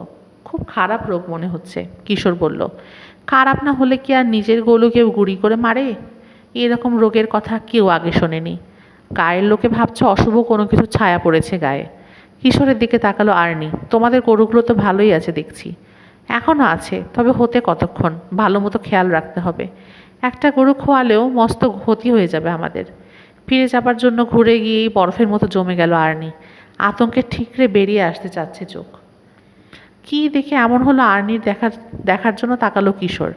পেছনের আঙিনায় একটা নেক রেখে মুখ তুলে মাংস খাইয়ে দিচ্ছে সিসি। অস্ফুট একটা শব্দ করে পিছিয়ে গেল আর্নি। সিসি সাবধান, ওটা নেকড়ে, কুকুর নয়। হেনরিকে দেখে কিশোর বলল, বাচ্চাটাকে ঘরে ঢোকাও, বন্দুক নিয়ে এসো। ও কিছু হবে না, ভয় পাবেন না। আর্নিকে আশ্বস্ত করতে চাইল কিশোর। জন্তু জানোয়ারের সঙ্গে সহজেই খাতির করে ফেলতে পারে সিসি, নেকড়েটা আর কিছু করবে না। কিন্তু শঙ্কামুক্ত হতে পারল না আর্নি। কিন্তু ওটা নেকড়ে, গত বছর আমাদের অনেকগুলো গরু ছাগল মেরে ফেলেছিল নেকড়েতে। আমি আমি চাই। দৌড়ে আঙিনা পার হয়ে গেল আর্নি। মিনিটখানেক পরেই ওর ঘোড়ার ছুটন্ত পদশব্দ কানে এলো কিশোরের। গরুগুলো বা বা করে হাঁক ছাড়লো কয়েকবার, তারপর নাক ঝাড়তে লাগলো। উঠে এসে একটা গরুর কপালে হাত রাখলো সিসি। লম্বা জিভ বের করে ওর কোনোই চেটে দিল গরুটা। আর্নি এসেছিল কেন? জিজ্ঞেস করলো সিসি। গরুর নাকি কি এক আজব রোগ হয়েছে, কিশোর বলল। মাথাটা উঁচু করে ধরল সিসি, বাধা দিল না গরুটা। আর্নি ধরাতে যেমন করছিল তার কিছুই করলো না, চুপচাপ দেখতে দিল সিসিকে। না, আমাদেরটা সুস্থই আছে। স্বস্তির নিঃশ্বাস ফেলে বলল সিসি। জন্তু জানোয়ারের দুঃখ যন্ত্রণা ওদের মতো করেই ওরা বুঝতে পারে। আর্নি বলেছিল ভালোই হলো, কিশোর বলল। কিন্তু নিশ্চিন্ত হতে পারছিলাম না। তুমি যখন বলেছো কিছু হয়নি, তার মানে সত্যিই কিছু হয়নি। এতক্ষণে নিশ্চিন্ত হলাম। ও ভালো থাকবে। গরুটার মাথায় হাত বুলিয়ে দিতে লাগলো সিসি। আমাদের একটা গরুরও কিছু হবে না, না হলেই ভালো। এখন একটা গরু খোয়ানো মানে আমাদের বিরাট ক্ষতি। পাড়াপড়শিদের গরুগুলোকে যেভাবে গুলি করে মারতে হচ্ছে, তার জন্য কি দুঃখ হচ্ছে তোমার? প্রচণ্ড রাগ ঝিলিক দিয়ে উঠল সিসির চোখে। মরুক না, সব মরে সাফ হয়ে যাক শয়তানদের। কি বলছো তুমি সিসি? ঠিকই বলছি, যেমন পাজি ওদের শাস্তি হওয়াই উচিত।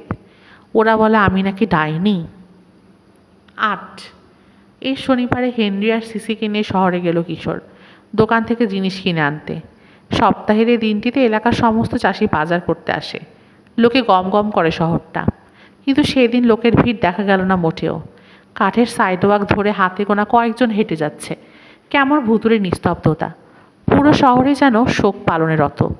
রনসন্স জেনারেল স্টোরের দরজা খুলে ঢুকলো কিশোর। পাল্লার ওপরে লাগানো ঘন্টা বেজে উঠে জানান দিল দোকানে খরিদ্দার ঢুকেছে। শব্দটা অনেক বেশি জোরালো মনে হলো কিশোরের কাছে, কারণ ভেতরে খরিদ্দারের ভিড় নেই, কোলাহল নেই। জুতোর শব্দ তুলে লোহা কাঠের পাটাতনের ওপর দিয়ে হেঁটে গেল কিশোর। তাকে অনুসরণ করলো সিসি আর হেনরি। স্টোর রুমের পর্দা সরিয়ে দোকানে ঢুকলেন মিসেস রনসন। হাসলেন। গুড ডে কিশোর। তারপর কেমন আছো তোমরা? আছি ভালোই, জবাব দিল কিশোর। শহরটা এমন নীরব কেন? সারা হপ্তা ধরেই নীরব, রনসন জানালেন। গরুর রোগ নিয়ে মহা দুশ্চিন্তায় আছে লোকে। রোগ সারানোর সব রকম চেষ্টা করছে, কোনো লাভ হচ্ছে না। তুমি কয়টাকে গুলি করলে? একটাও না। চোখ বড় বড় হয়ে গেল মিস্টার রনসনের। বলো কি? কি খাইয়ে রোগ সারালে? আমাদের গরুর রোগই হয়নি। সন্দেহ জাগলো মিস্টার রনসনের চোখে। কেন হচ্ছে বুঝতে পারছো কিছু? কেন আবার? আমাদের ভাগ্য ভালো। সিসির দিকে দৃষ্টি সরে গেল মিস্টার রনসনের। হবে হয়তো ভাগ্য ভালো, নাকি অন্য কিছু? অন্য আর কি হবে? আনমনে মাথা ঝাঁকালেন মিস্টার রনসন। অবস্থাটা এখন এমনই, কারোরই মন মেজাজ ভালো নেই। তা কি লাগবে তোমাদের? কিছু চিনি আর ময়দা, কিশোর বলল, আর সামান্য টিনের খাবার। পকেট থেকে তার শেষ সম্বল নোটের তারাটা বের করে আনলো কিশোর। 1000 পেসো কাউন্টারের দিকে ঠেলে দিয়ে বলল, এতে যা হয় দিন। দাঁড়াও, বাক্সে ভরে দিচ্ছি। কাউন্টারের ওপাশে নিচু হয়ে স্থির হয়ে গেলেন তিনি। কণ্ঠস্বর খাদে নামিয়ে বলল, এই তোমরা সরে যাও এখান থেকে। কাউন্টারের ওপর দিয়ে গলা বাড়িয়ে দিল সিসি। দেখল একটা বাক্স উঁচু করে ধরে রেখেছেন মিস্টার রনসন। কি হয়েছে মিস্টার রনসন? জিজ্ঞেস করলো সে। সাপ, ফিসফিস করে জবাব দিল মিস্টার রনসন। এত বড় সাপ জীবনে দেখিনি। জলদি গিয়ে দেখো বাইরে কারো কাছে বন্দুক আছে কিনা। কিশোর বাধা দেওয়ার আগে কাউন্টার ঘুরে অন্য পাশে চলে গেল সিসি। হাঁটু গেড়ে বসে পড়লো সাপটার কাছে। ঘাবড়াবেন না মিস্টার রনসন, ও আপনাকে কিচ্ছু করবে না। আস্তে হাতটা বাড়িয়ে দিল সিসি। ভয়ে কাঠ হয়ে কিশোর দেখল বিশাল সবুজ সাপটা ধীরে ধীরে সিসির হাত বেয়ে উঠে আসছে কাঁধের দিকে। ওর গলায় পেঁচিয়ে গেল মালার মতো। শয়তানি ভরা কালো চোখের চাহনি সিসির ওপরে স্থির। চেরা মাথাওয়ালা লাল জিভটা ঘন ঘন বেরিয়ে আসছে মুখের ভেতর থেকে। হ্যাঁচকা টানে হেনরিকে নিজের পেছনে নিয়ে গিয়ে আড়াল করে রাখল কিশোর। সাপটার বাঁকা বড় বড় পিস দাঁতের দিকে তাকিয়ে শুকিয়ে গেল গলা, ঢোক গিলল বড় করে। সাপটার মাথায় হাত বুলিয়ে দিতে লাগলো সিসি। ফোঁস ফোঁস করছে ওটা। কিশোরের চোখে চোখ রাখলো সিসি। ভয় নেই কিশোর ভাই, ওটা আমাকে কিচ্ছু করবে না। বাড়ির কাছে গিয়ে বনে ছেড়ে দেব। কাউন্টারের ওপাশ থেকে বেরিয়ে এলো সিসি। সাপের লম্বা লেজটা ঝুলে আছে ওর পিঠের ওপর। হাত বাড়িয়ে লেজের ডগাটা ছুঁয়ে দেখলো হেনরি। কিশোর ওসব কিছুই করতে পারল না। ভয় কেঁপে উঠল সে। জানে বনের জানোয়ারের সঙ্গে ভাব করতে এক মুহূর্তও সময় লাগে না সিসির, কিন্তু তাই বলে এত বড় একটা বিষাক্ত সাপকে গলায় পেঁচিয়ে রাখা? পাথরের মূর্তি হয়ে দাঁড়িয়ে আছেন মিস্টার রনসন, কাঁপছেন থরথর করে। দোকান বন্ধ করে দিচ্ছি আমি, কম্পিত স্বরে বললেন। আমাদের জিনিসগুলো? কিশোর বলল। আরেক দিন এসে নিও। কাউন্টারে রাখা মুদ্রাটা হাত দিয়ে টেনে সরিয়ে আনলো কিশোর, তুলে নিল পকেটে। হতাশ কণ্ঠে বলল, সিসি, হেনরি, চলো যাই। দোকান থেকে বেরিয়ে এলো ওরা। দরাম করে মিস্টার রনসনকে পাল্লা লাগাতে শুনল। তালা আটকে দিলেন তিনি। রাস্তা ধরে হেঁটে যাওয়ার সময় পথচারীরা ওদের দিকে তাকিয়ে থাকতে দেখল কিশোর। সবার চোখ সিসির গলার সাপটার দিকে। একটা বাড়ির জানালা দিয়ে তাকিয়েছিল একজন মহিলা। ঝট করে পর্দা টেনে দিল। দেখেও দেখল না সিসি, আপন মনে হেঁটে চলল। হাঁটার গতি বাড়িয়ে দিল কিশোর। যত তাড়াতাড়ি বনের কাছে পৌঁছানো যাবে সাপটাকে ছেড়ে দিয়ে নিশ্চিন্ত হতে পারবে। সেদিন রাতে লাফ দিয়ে বিছানায় উঠে বসল কিশোর। দ্বিধায় পড়ে গেছে, ঘুম ভাঙল কিসে। শব্দটা কানে এলো এবার, একজন মানুষের কণ্ঠ, খসখসে, ক্রুদ্ধ। একজন নয়, আরও মানুষের কথা বলার শব্দ কানে আসতে লাগলো। ঘোড়ার খুরের ভোঁতা শব্দ শোনা গেল। বুকের মধ্যে হাতুড়ির বাড়ি পড়া শুরু করলো যেন তার। জোরালো হতে লাগলো খুরের শব্দ। এগিয়ে আসছে। তাড়াতাড়ি বিছানা থেকে নেমে শার্টটা গায়ে দিল। ওপরে চাপালো ওভারঅল। কারা আসছে, কী চায়? জানালার কাছে দৌড়ে এলো সে। বাইরে ঘন কালো রাতের অন্ধকার। ঘোড়ার তীক্ষ্ণ ডাক কানে এলো, সেই সঙ্গে মানুষের রাগত চিৎকার। দেখতে পেল লোকগুলোকে, বাড়ি ঘিরে চক্কর দিচ্ছে, শিকার কোণঠাসা করা নেকড়ের পালের মতো। জিভ শুকিয়ে শিরিষ কাগজের মতো হয়ে গেল কিশোরের। চাঁদিটা দপদপ করতে লাগলো। নিচে নামার সিঁড়ি দিয়ে দৌড়ে এলো সে। সামনের পার্লারের একধারে দেওয়ালে লাগানো লং হার্টের রাইফেলটা হুক থেকে খুলে নিল। ধাক্কা দিয়ে খুলে ফেলল দরজা। সিঁড়ি দিয়ে ছুটে নেমে এলো নিচের বারান্দায়। তীক্ষ্ণ দৃষ্টি রেখে বোঝার চেষ্টা করলো অন্ধকারে। অস্পষ্ট দেখতে পেল রাস্তা দিয়ে ছুটে চলে যাচ্ছে কয়েকটা বড় বড় ছায়া। ছুটন্ত ঘোড়ার খুরের শব্দ কেবল স্পষ্ট। বারান্দা থেকে নেমে এলো কিশোর। চাঁদের ওপর সরে গেল কালো মেঘের ঢাকনা। বড় একটা জিনিসকে পড়ে থেকে দেখলো আঙিনায়। দৌড়ে কাছে এলো। প্রচুর রক্তের মাঝখানে বেকায়দা ভঙ্গিতে পড়ে আছে একটা গরু।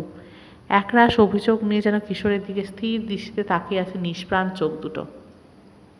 নয়, চিৎকার করে উঠল কিশোর। রাগ যেন টকপক করে ফুটতে লাগলো মগজে। খুনিকে এখন সামনে পেলে নির্দ্বিধায় গুলি করে বসত। গরুটার লম্বা লাল জিভ থেকে বেরিয়ে এসেছে মুখের ভেতর থেকে। গলা থেকে চুইয়ে পড়ছে এখনও রক্ত।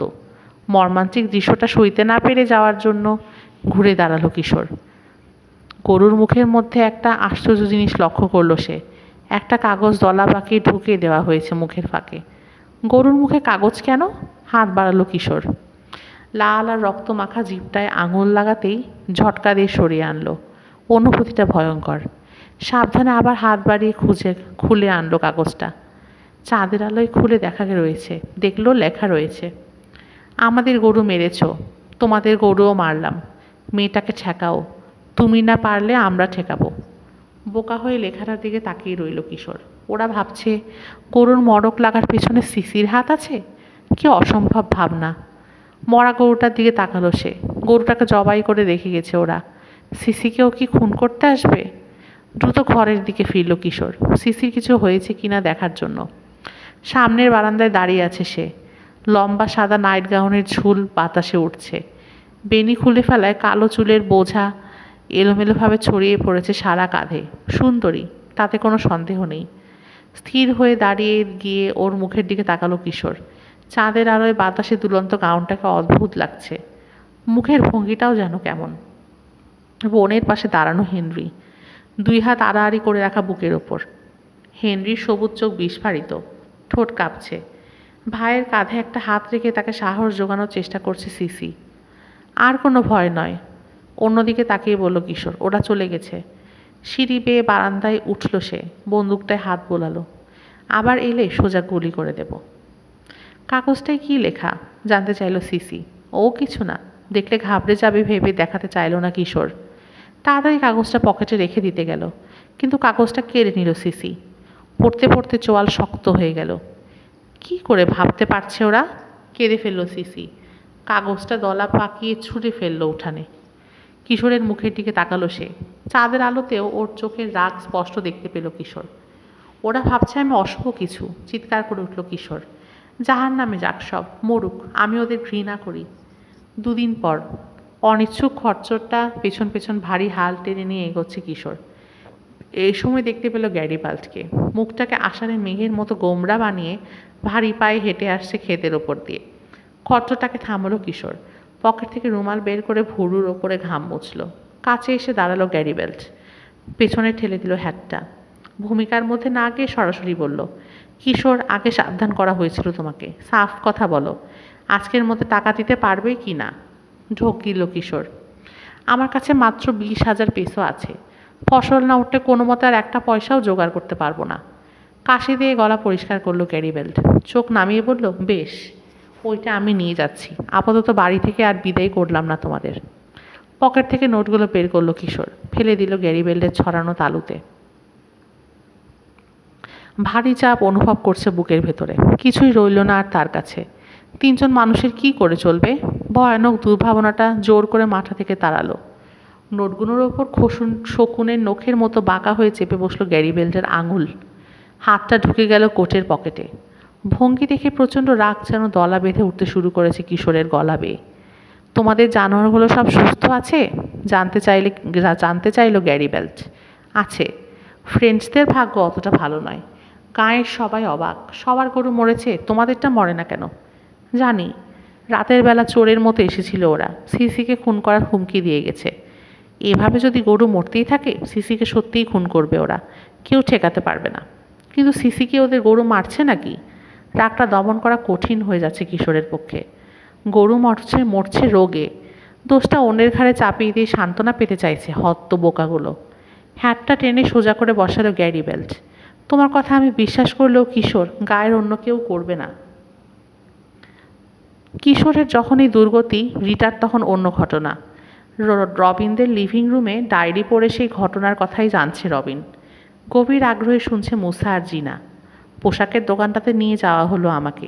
রিটা লিখেছে। জ্বলন্ত চোখে আমার দিকে তাকালো ক্লডিয়া। চুরি করে পালাচ্ছিলে তাই না? মজা টের পাবে। চোরের জন্য কঠিন শাস্তির ব্যবস্থা আছে আমাদের। কি বলছেন? চমকে উঠলাম। চোর হতে যাব কেন আমি? চোর নাও তো কি? আঙুল তুলল ক্লডিয়া। তোমার গায়ে এখনও পরাই আছে ব্লাউজটা, নিয়ে পালাচ্ছিলে আর বলছো চোর নয়?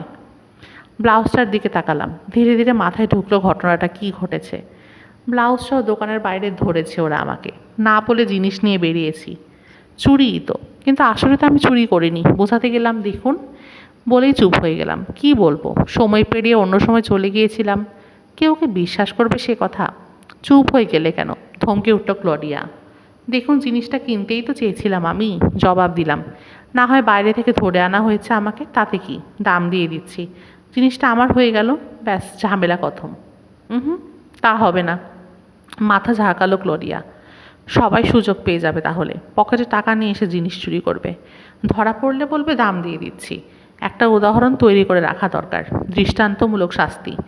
চুরি করার আগে যাতে 10 বার ভাবে কেউ। ভালো করে তাকিয়ে দেখুন তো, আমাকে কি চোর বলে মনে হচ্ছে?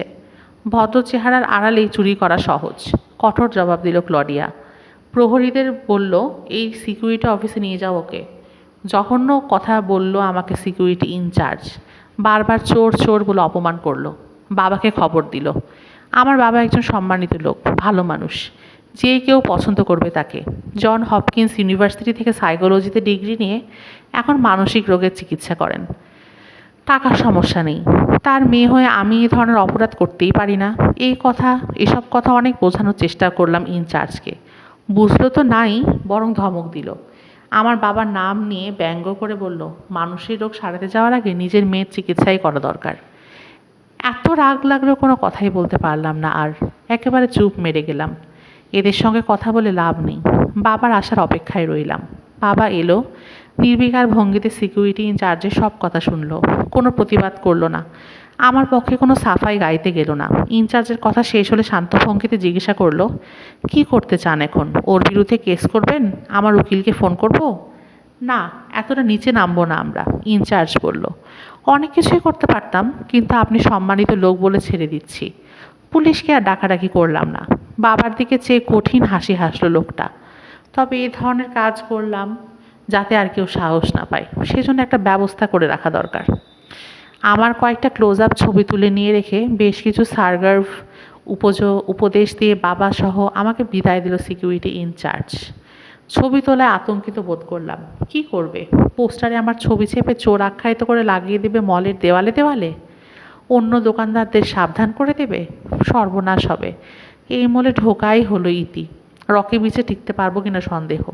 স্কুলের সব ছেলেমেয়েরা জেনে যাবে, শিক্ষকরা জানবে, পাড়া পড়শিরা জানবে, হাত তুলে দেখাবে আর হাসাহাসি করবে। ওই যে চোর রিটা যায়, কোনো মতেই সহ্য করতে পারবো না। এতক্ষণ এত গালাগালি অপমানেও যা হয়নি তাই হলো। চোখ ফেটে পানি এলো আমার। যে অপরাধটা আমি করিনি, তার জন্য এত বড় শাস্তি আমাকে না দিলেও পারতো ওরা। আমার হাত ধরে বাইরে বেরিয়ে এলো বাবা। আকাশ কালো মেঘে ঢেকে গেছে। পার্কিং লটের চত্বর ধরে গাড়ির দিকে এগোলাম। কিছু দূর যেতে না যেতেই বিকট শব্দে বাজ পড়ল।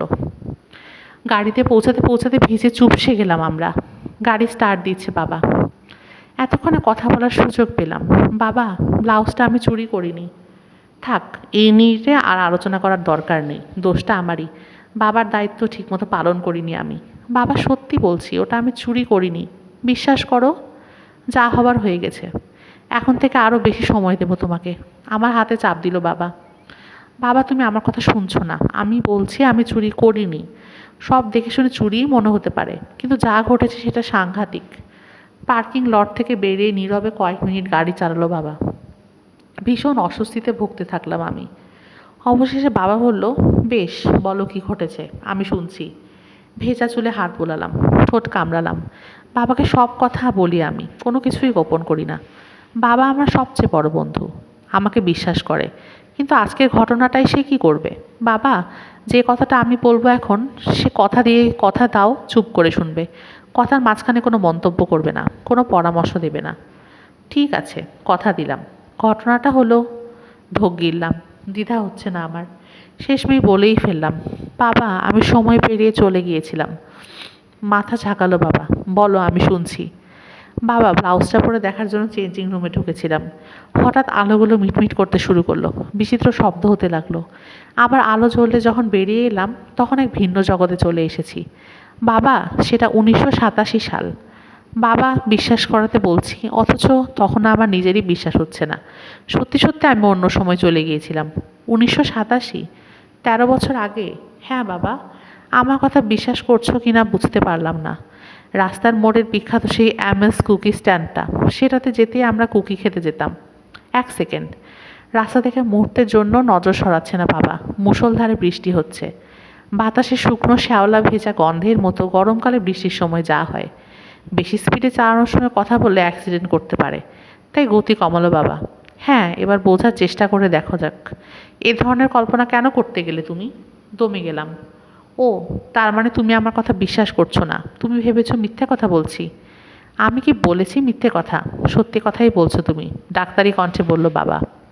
ফোনের রোগীদের সঙ্গে এ ভঙ্গিতে কথা বলতে তাকে বহুবার শুনেছি। অনেক সময় কিছু কিছু ঘটনা ঘটে, একেবারে বাস্তব মনে হয়, কিন্তু আসলে সেগুলো বাস্তব নয়। মনে আমাদের সঙ্গে চতুরি করে, কল্পনা বাস্তবতাকে দাপিয়ে দেয়। হা কপাল, বিড়বিড় করে বললাম। কেউ আমার কথা বুঝছে না, বিশ্বাস করছে না, এমনকি আমার সবচেয়ে বড় বন্ধুও নয়। কেউ না, কেউ না। রিটা, বাবা জবাব দিল। সত্যিই বলেছ, আমি তোমার এক ঘনিষ্ঠ, এত কাছের মানুষ হয়েও পুরোপুরি বুঝতে পারিনি তোমাকে। কি করে বুঝবো? আমি তো আর তোমার বয়সী কিশোরী ছিলাম না কখনো। সেটা তোমার মা হলে পারত। 1987 বললে না? এই সালটাই আমাকে ভাবিয়ে তুলেছে। তোমার মা মারা গিয়েছিল ওই বছর। আজকে তোমার জন্মদিন। এই দিনে মাকে তোমার খুব দেখতে ইচ্ছে করবে, এটাই স্বাভাবিক। তার মানে? ধীরে ধীরে বললাম। তুমি বলতে চাও মাকে দেখার ইচ্ছা আমার মনে এতটাই বেড়ে গিয়েছিল কোনোভাবে সময় ডিঙিয়ে পিছনে চলে গিয়েছিলাম? না, ঠিক তা নয়। তবে মাকে দেখতে এত ইচ্ছা করেছিল তোমার মনে হয়েছিল তোমার মা বেঁচে থাকার সময়টাতে চলে গেছো। তার মানে এখন তুমি আমার কথা বিশ্বাস করছো না? কান্না এসে যাচ্ছিল আমার। জোর করে ঠেকালাম। বাবার দিক থেকে চোখ ফিরিয়ে বাইরের দিকে তাকালাম। বড় বড় ফোঁটা ক্রমাগত আঘাত হানছে জানালার কাছে। আমি বিশ্বাস করি বা না করি রিটা, বাবা বলল, সত্যিই তুমি পিছিয়ে চলে গিয়ে থাকো। সাংঘাতিক ভাগ্য বলতে হবে তোমার। কতবার আমি পিছিয়ে যেতে চেয়েছি ওই সময়টাতে, কিন্তু কখনো পারিনি। হঠাৎ করেই বাবার জন্য বড় মায়া হলো। বেচারা মাকে অসম্ভব ভালোবাসতো। মার কথা মনে হলেই ভীষণ কষ্ট পায়। আস্তে আস্তে হাত বাড়িয়ে তার কাঁধে রাখলাম। পাশে কাত হয়ে আমার মাথায় চুমো খেলো বাবা। ঘুরে পেছনে তাকালাম। পেছনের সিটে রাখা লাল কাগজে মোড়া একটা বড় বাক্স। ওইটা আমার জন্মদিনের কেক, তাই না? হ্যাঁ, জবাব দিল বাবা। মল থেকে যখন ফোন পেলাম তখনই বুঝতে পারলাম তোমার মনের অবস্থা কী হবে। তোমাকে খুশি করার জন্য কেকটা কিনে নিয়েছিলাম। বললাম না পৃথিবীতে আমার বাবা আমার সবচেয়ে ভালো বন্ধু। কি বলে যে তোমাকে ধন্যবাদ দেবো বাবা? নাক টানলাম। ঠান্ডাটা ধরতে আরম্ভ করেছে মনে হয়। আমি সত্যিই এখন খুশি। বুনো অঞ্চলের ভেতর দিয়ে যাচ্ছি তখন। গাড়ির ছাদে তবলা বাজাচ্ছে বৃষ্টির ফোঁটা। কুয়াশা এতই ঘন হয়ে গেছে সামনে 15 ফুট দূরেও দৃষ্টি চলে না। আর ঠিক এই সময় ঘটল অঘটনটা। 11। দম নেওয়ার জন্য থামল রবিন, কিন্তু চুপ থাকতে দিল না তাকে মুসা আর জিনা। থামলে কেন? চেঁচিয়ে উঠল মুসা। পড়ো পড়ো। তারপর? অঘটনটা কি? জিনাও উত্তেজিত। পড়ো জলদি। কপালে বিন্দু বিন্দু ঘাম ঝরছে রবিনের। হাতের উল্টো পিঠ দিয়ে মুছে নিয়ে আবার পড়তে শুরু করলো। চলতে চলতে বন্ধ হয়ে গেল গাড়ির ইঞ্জিন। চুপ হয়ে গেল রেডিও। বাতি নিভে গেল, যেন চলতে চলতে মরে গেল গাড়িটা। কোনো মতেই স্টার্ট করতে না পেরে বৃষ্টির মধ্যে ছাতা আর টর্চ হাতে নেমে গেল বাবা। হুড তুলে খানিকক্ষণ ইঞ্জিনের এটা ওটা নাড়াচাড়া করলো, চালু করতে পারলো না। ফিরে এসে ড্রাইভিং সিটে বসলো বাবা। আশ্চর্য, মনে হচ্ছে কেউ যেন ব্যাটারির সমস্ত শক্তি শুষে নিয়েছে। অল্টারনেটর ঠিক, কোনো লিকটিক নেই। বজ্রপাতের জন্য নয় তো? জিজ্ঞেস করলাম। হতে পারে, কিংবা ভিনগ্রহবাসীর মহাকাশযান। রসিকতা করলো বাবা। ইদানিং রকি বিচের বাসিন্দারা কীভাবে ইউএফও নিয়ে মেতে উঠেছে জানা আছে তার। দূর, ইউএফও না ছাই, আকাশে তো কোনো আলোই দেখছি না। কি করব এখন? কাছে একটা গ্যাস স্টেশন আছে, মেকানিক আছে কিনা দেখতে পারি। তুমি গাড়ির মধ্যে বসে থাকো, গাড়ি পাহারা দাও। নেকড়েরা ঘিরে ধরলেও গাড়ি থেকে বেরোবে না। এই শেষ কথাটাও বাবার রসিকতা। একটা সিনেমার মধ্যে গাড়ি খারাপ হয়ে যাওয়ায় ছবির বাবাকে বেরোতে হয়েছিল তার মেয়েকে রেখে। নেকড়েরা ঘিরে ধরেছিল গাড়িটা। ভয় গাড়ি থেকে বেরিয়ে ছুটে পালাতে চেয়েছিল মেয়েটা। মর্মান্তিক পরিণয় ঘটে তার। কথাটা মনে করিয়ে বাবা বরং ভয় পাইয়ে দিল আমাকে। বাইরের অবস্থাটা খুব খারাপ। চাঁদ নেই, ঘুটঘুটে অন্ধকার। গাড়ি খারাপ হয়েছে, একেবারেই নির্জন জায়গা। ছাতা আর টর্চ হাতে আবার বেরিয়ে গেল বাবা। ঝড় বৃষ্টির মধ্যে নেচে নেচে এগিয়ে যেতে দেখলাম টর্চের আলোটাকে। কমতে কমতে হঠাৎই মিলিয়ে গেল। বাবাকে গিলে নিল যেন প্রবল বৃষ্টিপাত আর ঘন কালো অন্ধকার। একা বসে রইলাম গাড়ির মধ্যে। তবলার টোকার বিরাম নেই। গড়িয়ে গড়িয়ে আসতেই লাগলো কুয়াশা। পেঁজা তুলোর মতো ঘিরে ফেলেছে সব কিছুকে। বিদ্যুৎ নেই, উইন্ডশিল্ড ওয়াইপার চলতে পারছে না। সামনের জানালার বাইরেটাকে লাগছে একটা ভেজা ব্ল্যাকবোর্ডের মতো। নিজের অজান্তেই গায়ে কাটা দিল। গাড়ির মধ্যে থাকাটা নিরাপদ কিনা বুঝতে পারলাম না। এইসব নিয়ে যতই ভাববো ভয় বাড়তে থাকবে। তাই বর্তমানে ভাবনা মন থেকে ঝেড়ে দূর করে নিয়ে অন্য চিন্তায় মন দিলাম। সারাটা দিন যা যা ঘটেছে বিশেষ করে মলে, সেটা নিয়ে ভাবতে লাগলাম। বাবা হয়তো ঠিকই বলেছে। কল্পনাতেই আমি সময় পেরিয়ে গিয়েছিলাম। একটা ঘোরের মধ্যে চেঞ্জিং রুম থেকে বেরিয়ে দোকানের বাইরে চলে গিয়েছিলাম। ক্লডিয়া অন্য কাজে ব্যস্ত ছিল বলে আমাকে দেখেনি। কিন্তু কল্পনা কি এতটা বাস্তব হয়, নাকি মাথা খারাপ হয়ে গিয়েছিল আমার? উল্টো পাল্টা ভুলভাল সব দেখছি। এমন একটা পর্যায়ে চলে গিয়েছিল মন, যেখানে কল্পনার বাস্তবের প্রভেদ বোঝা কঠিন ছিল। পাগল হয়ে যাচ্ছি না তো? অস্বস্তি ভরে নড়েচড়ে বসতে দেখলাম। সিট বেল্ট পরাই আছে। খুলতে যেতে স্কার্টের পকেটে খসখস করে উঠল কিছু একটা। একটা কাগজ। বিজ্ঞাপনের ছেলেটা দিয়েছিল। 1 সেকেন্ড, বিজ্ঞাপন? এই তো প্রমাণ। এতক্ষণ মনে পড়েনি। আর কোনো সন্দেহ নেই, কল্পনা নয়, সত্যি সত্যি সময় পেরিয়ে অতীতে চলে গিয়েছিলাম আমি। পকেট থেকে কাগজটা বের করে পড়ার চেষ্টা করলাম। কিছুই দেখা যাচ্ছে না। বিদ্যুৎ চমকালো। সবুজ রঙের কাগজ। আবার বিদ্যুৎ চমকানোর অপেক্ষায় রইলাম। যতবার চমকালো একটু একটু করে পড়তে লাগলাম। দোকানটার গুণগান রয়েছে। ক্রিসমাসে কিছু জিনিস খুব সস্তায় পাওয়া যাবে সে কথা লিখেছে। তবে আমার কথার সপক্ষে প্রমাণ করার মতো তারিখ বা সন কিছুই লেখা নেই। পেছনটা উল্টে দেখলাম আকাশ ছিঁড়ে দিল বিদ্যুতের নীল শিখা। গুড় গুড় শব্দ করে কেঁপে উঠল এক প্রান্ত থেকে আরেক প্রান্ত। আমাকে অবাক করে দিয়ে স্পষ্ট যেন একটা পরিচিত হস্তাক্ষরে লেখা দেখতে পেলাম, না তুমি পাগল নও, তবে মস্ত বিপদের মধ্যে রয়েছ। কেকটা বের করে হাতে নিয়ে নাও এখনই। কথা বলেছে পাগল নই, কিন্তু আমার মনে হলো বদ্ধ পাগল হয়ে গেছি, একেবারে উন্মাদ। কেক বের করলে কি হবে? আবার পড়তে লাগলাম লেখাটা। নেই, সেই ফোন নাম্বারটাই শুধু। না, সত্যি সত্যি পাগল হয়ে গেছি। ভয় দুর্বল করে দিল আমাকে, কিন্তু কৌতূহল দমাতে পারলাম না। আরেকবার বিদ্যুৎ চমকাতে কাত হয়ে পেছনের সিট থেকে তুলে আনলাম কেকের বাক্স, কিন্তু তেমন ভারী লাগলো না। বোমা থাকলে নিশ্চয়ই অনেক বেশি ভারী হতো। কি জানি এমন কোনো বোমা রেখে যেতে পারে যেটা হালকা। খুব সাবধানে ডালা খুললাম। সিনেমায় দেখেছি বাক্সে ভরা বোমার ডালা খুলতে গেলেই বোমা ফেটে যায়। ভিতরে তারটার কিছুই দেখলাম না। টিকটিক করে ঘড়িও চলছে না। কেকের গায়ে লেখা রয়েছে হ্যাপি বার্থডে রিটা। এটাই কি বিপদ, এই কেক? হা হা করে হেসে উঠতে ইচ্ছে করলো। মনকে ধমক দিলাম, নিজেকে সামলানোর চেষ্টা করো রিটা, পাগলামি শুরু করেছো তুমি। বিদ্যুৎ চমকালো আবার। কয়েকটা ছায়ামূর্তিকে আসতে দেখলাম। নিশ্চয়ই মেকানিক ফি নিয়ে ফিরে এসেছে বাবা। স্বস্তির নিঃশ্বাস ফেললাম। কেকের কথাটা বাবাকে বলেই হেসেই খুন হবে। কাছে এসে দাঁড়ালো সবচেয়ে আগের মূর্তিটা। দরজার লক খুলে দিয়ে হাতল ঘুরিয়ে জানালার কাছ নামালাম। বাবা ভেবে জিজ্ঞেস করতে গেলাম, মেকানিক পেয়েছো? এই সময় চেহারাটা চোখে পড়ল। বাবা নয়, কিন্তু চেনা চেনা লাগলো। কোথায় যেন দেখেছি, কোথায় দেখেছি। হ্যাঁ, মনে পড়ল, মলের দেওয়ারে, পোস্টারের ছবিতে, যেখানে অপরাধীদের ছবি সাঁটানো হয়। এই গুন্ডাটার চেহারার পাশেই হয়তো এতক্ষণ মলের দেওয়ালে শোভা পাচ্ছে আমার মুখটাও। ভাবতেই কালো হয়ে গেল মনটা। আতঙ্কটা আসতে সময় লাগলো, ধীরেই এলো, তবে এলো। মুখ দিয়ে ছোট্ট একটা চিৎকার বের হলো আপনা আপনি। কাজটা দ্রুত নামিয়ে দিতে গেলাম। চট করে হাতটা বাড়িয়ে দিল সে। ভেতরে ঠেলে আসার আগেই তুলে দিতে পারলাম কাজটা। ভাগ্যিস গাড়িটাতে চাইল্ড লক আছে, জানালাটা খুলতে পারলো না তাই। পটাপট যেখানে যতগুলো লক আছে সব লাগিয়ে দিলাম। তারপরে দৃশ্যটা হরর সিনেমার ভয়াল দৃশ্যর চেয়েও বেশি ভয়ঙ্কর বলা চলে। চপচপে ভেজা ফ্যাকাশে চামড়া, চোখা নাক, মাথায় ল্যাপটানো আছে নানা রঙের চুলওয়ালা যুবকগুলোকে দেখে মনে হলো নরক থেকে উঠে এসেছে। মোট 4 জন ওরা। গাড়ি ঘিরে ঘুরতে শুরু করলো। থেকে থেকে চামড়ার দস্তানা পরা হাত দিয়ে চাপড় মারতে লাগলো জানালার কাছে। হাই বেবি, দাঁত বের করে হাসলো ওদের লাল চুলো নেতাটা, যার ছবি মলে সাজানো আছে। বেরিয়ে এসো, কি বসে আছো গাড়ির মধ্যে? হ্যাঁ, চলে এসো, সুর মেলালো আরেকজন। এই গরমে বৃষ্টিতে ভিজতে বড়ই আরাম।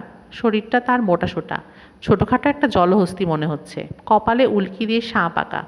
খেয়ে দেওয়ার কোনো কাজ নেই তোমাদের? চিৎকার করে জবাব দিলাম। বৃষ্টিতে ভেজাচ্ছে, বরং গাঁজায় দম দাওগে।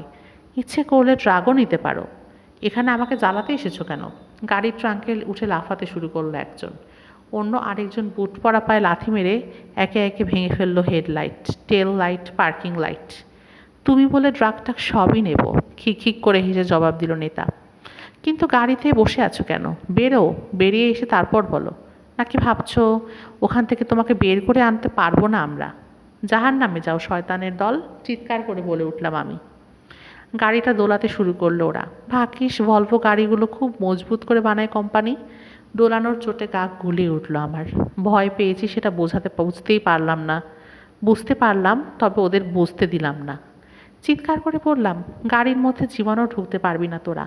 এটা কী জিনিস জানিস? ভলভো S70, গাড়ির জগতে সবচেয়ে শক্ত গাড়িগুলোর একটা। পাথর দিয়ে বাড়ি মারল জনহস্তিটা। ঝনঝন করে ভেঙে পড়ল ড্রাইভারের পাশের জানালা। ফোকর দিয়ে মাথা গলিয়ে বলল সে, সরি, তোমার ছোট্ট বাহনটার ক্ষতি করে ফেললাম না তো? কেক ব্যবহার করার সময় এসেছে। খানিকায় কাগজটায় লেখাটার কথা মনে পড়ল। আশ্চর্য, কীভাবে সতর্ক করে দিল আমার ষষ্ঠ ইন্দ্রিয়। বাক্স থেকে কেকটা বের করে যতটা সম্ভব বসিয়ে দিলাম ওর মুখে। কেক মাখন সব ছড়িয়ে গেল চতুর্দিকে। দলা দলা আটকে গেল ওর নাকে মুখে চুলে। সরি, চিৎকার করে ওর কথাতেই জবাব দিলাম। তোমার ছোট্ট মুখটার কোনো ক্ষতি করে ফেললাম না তো?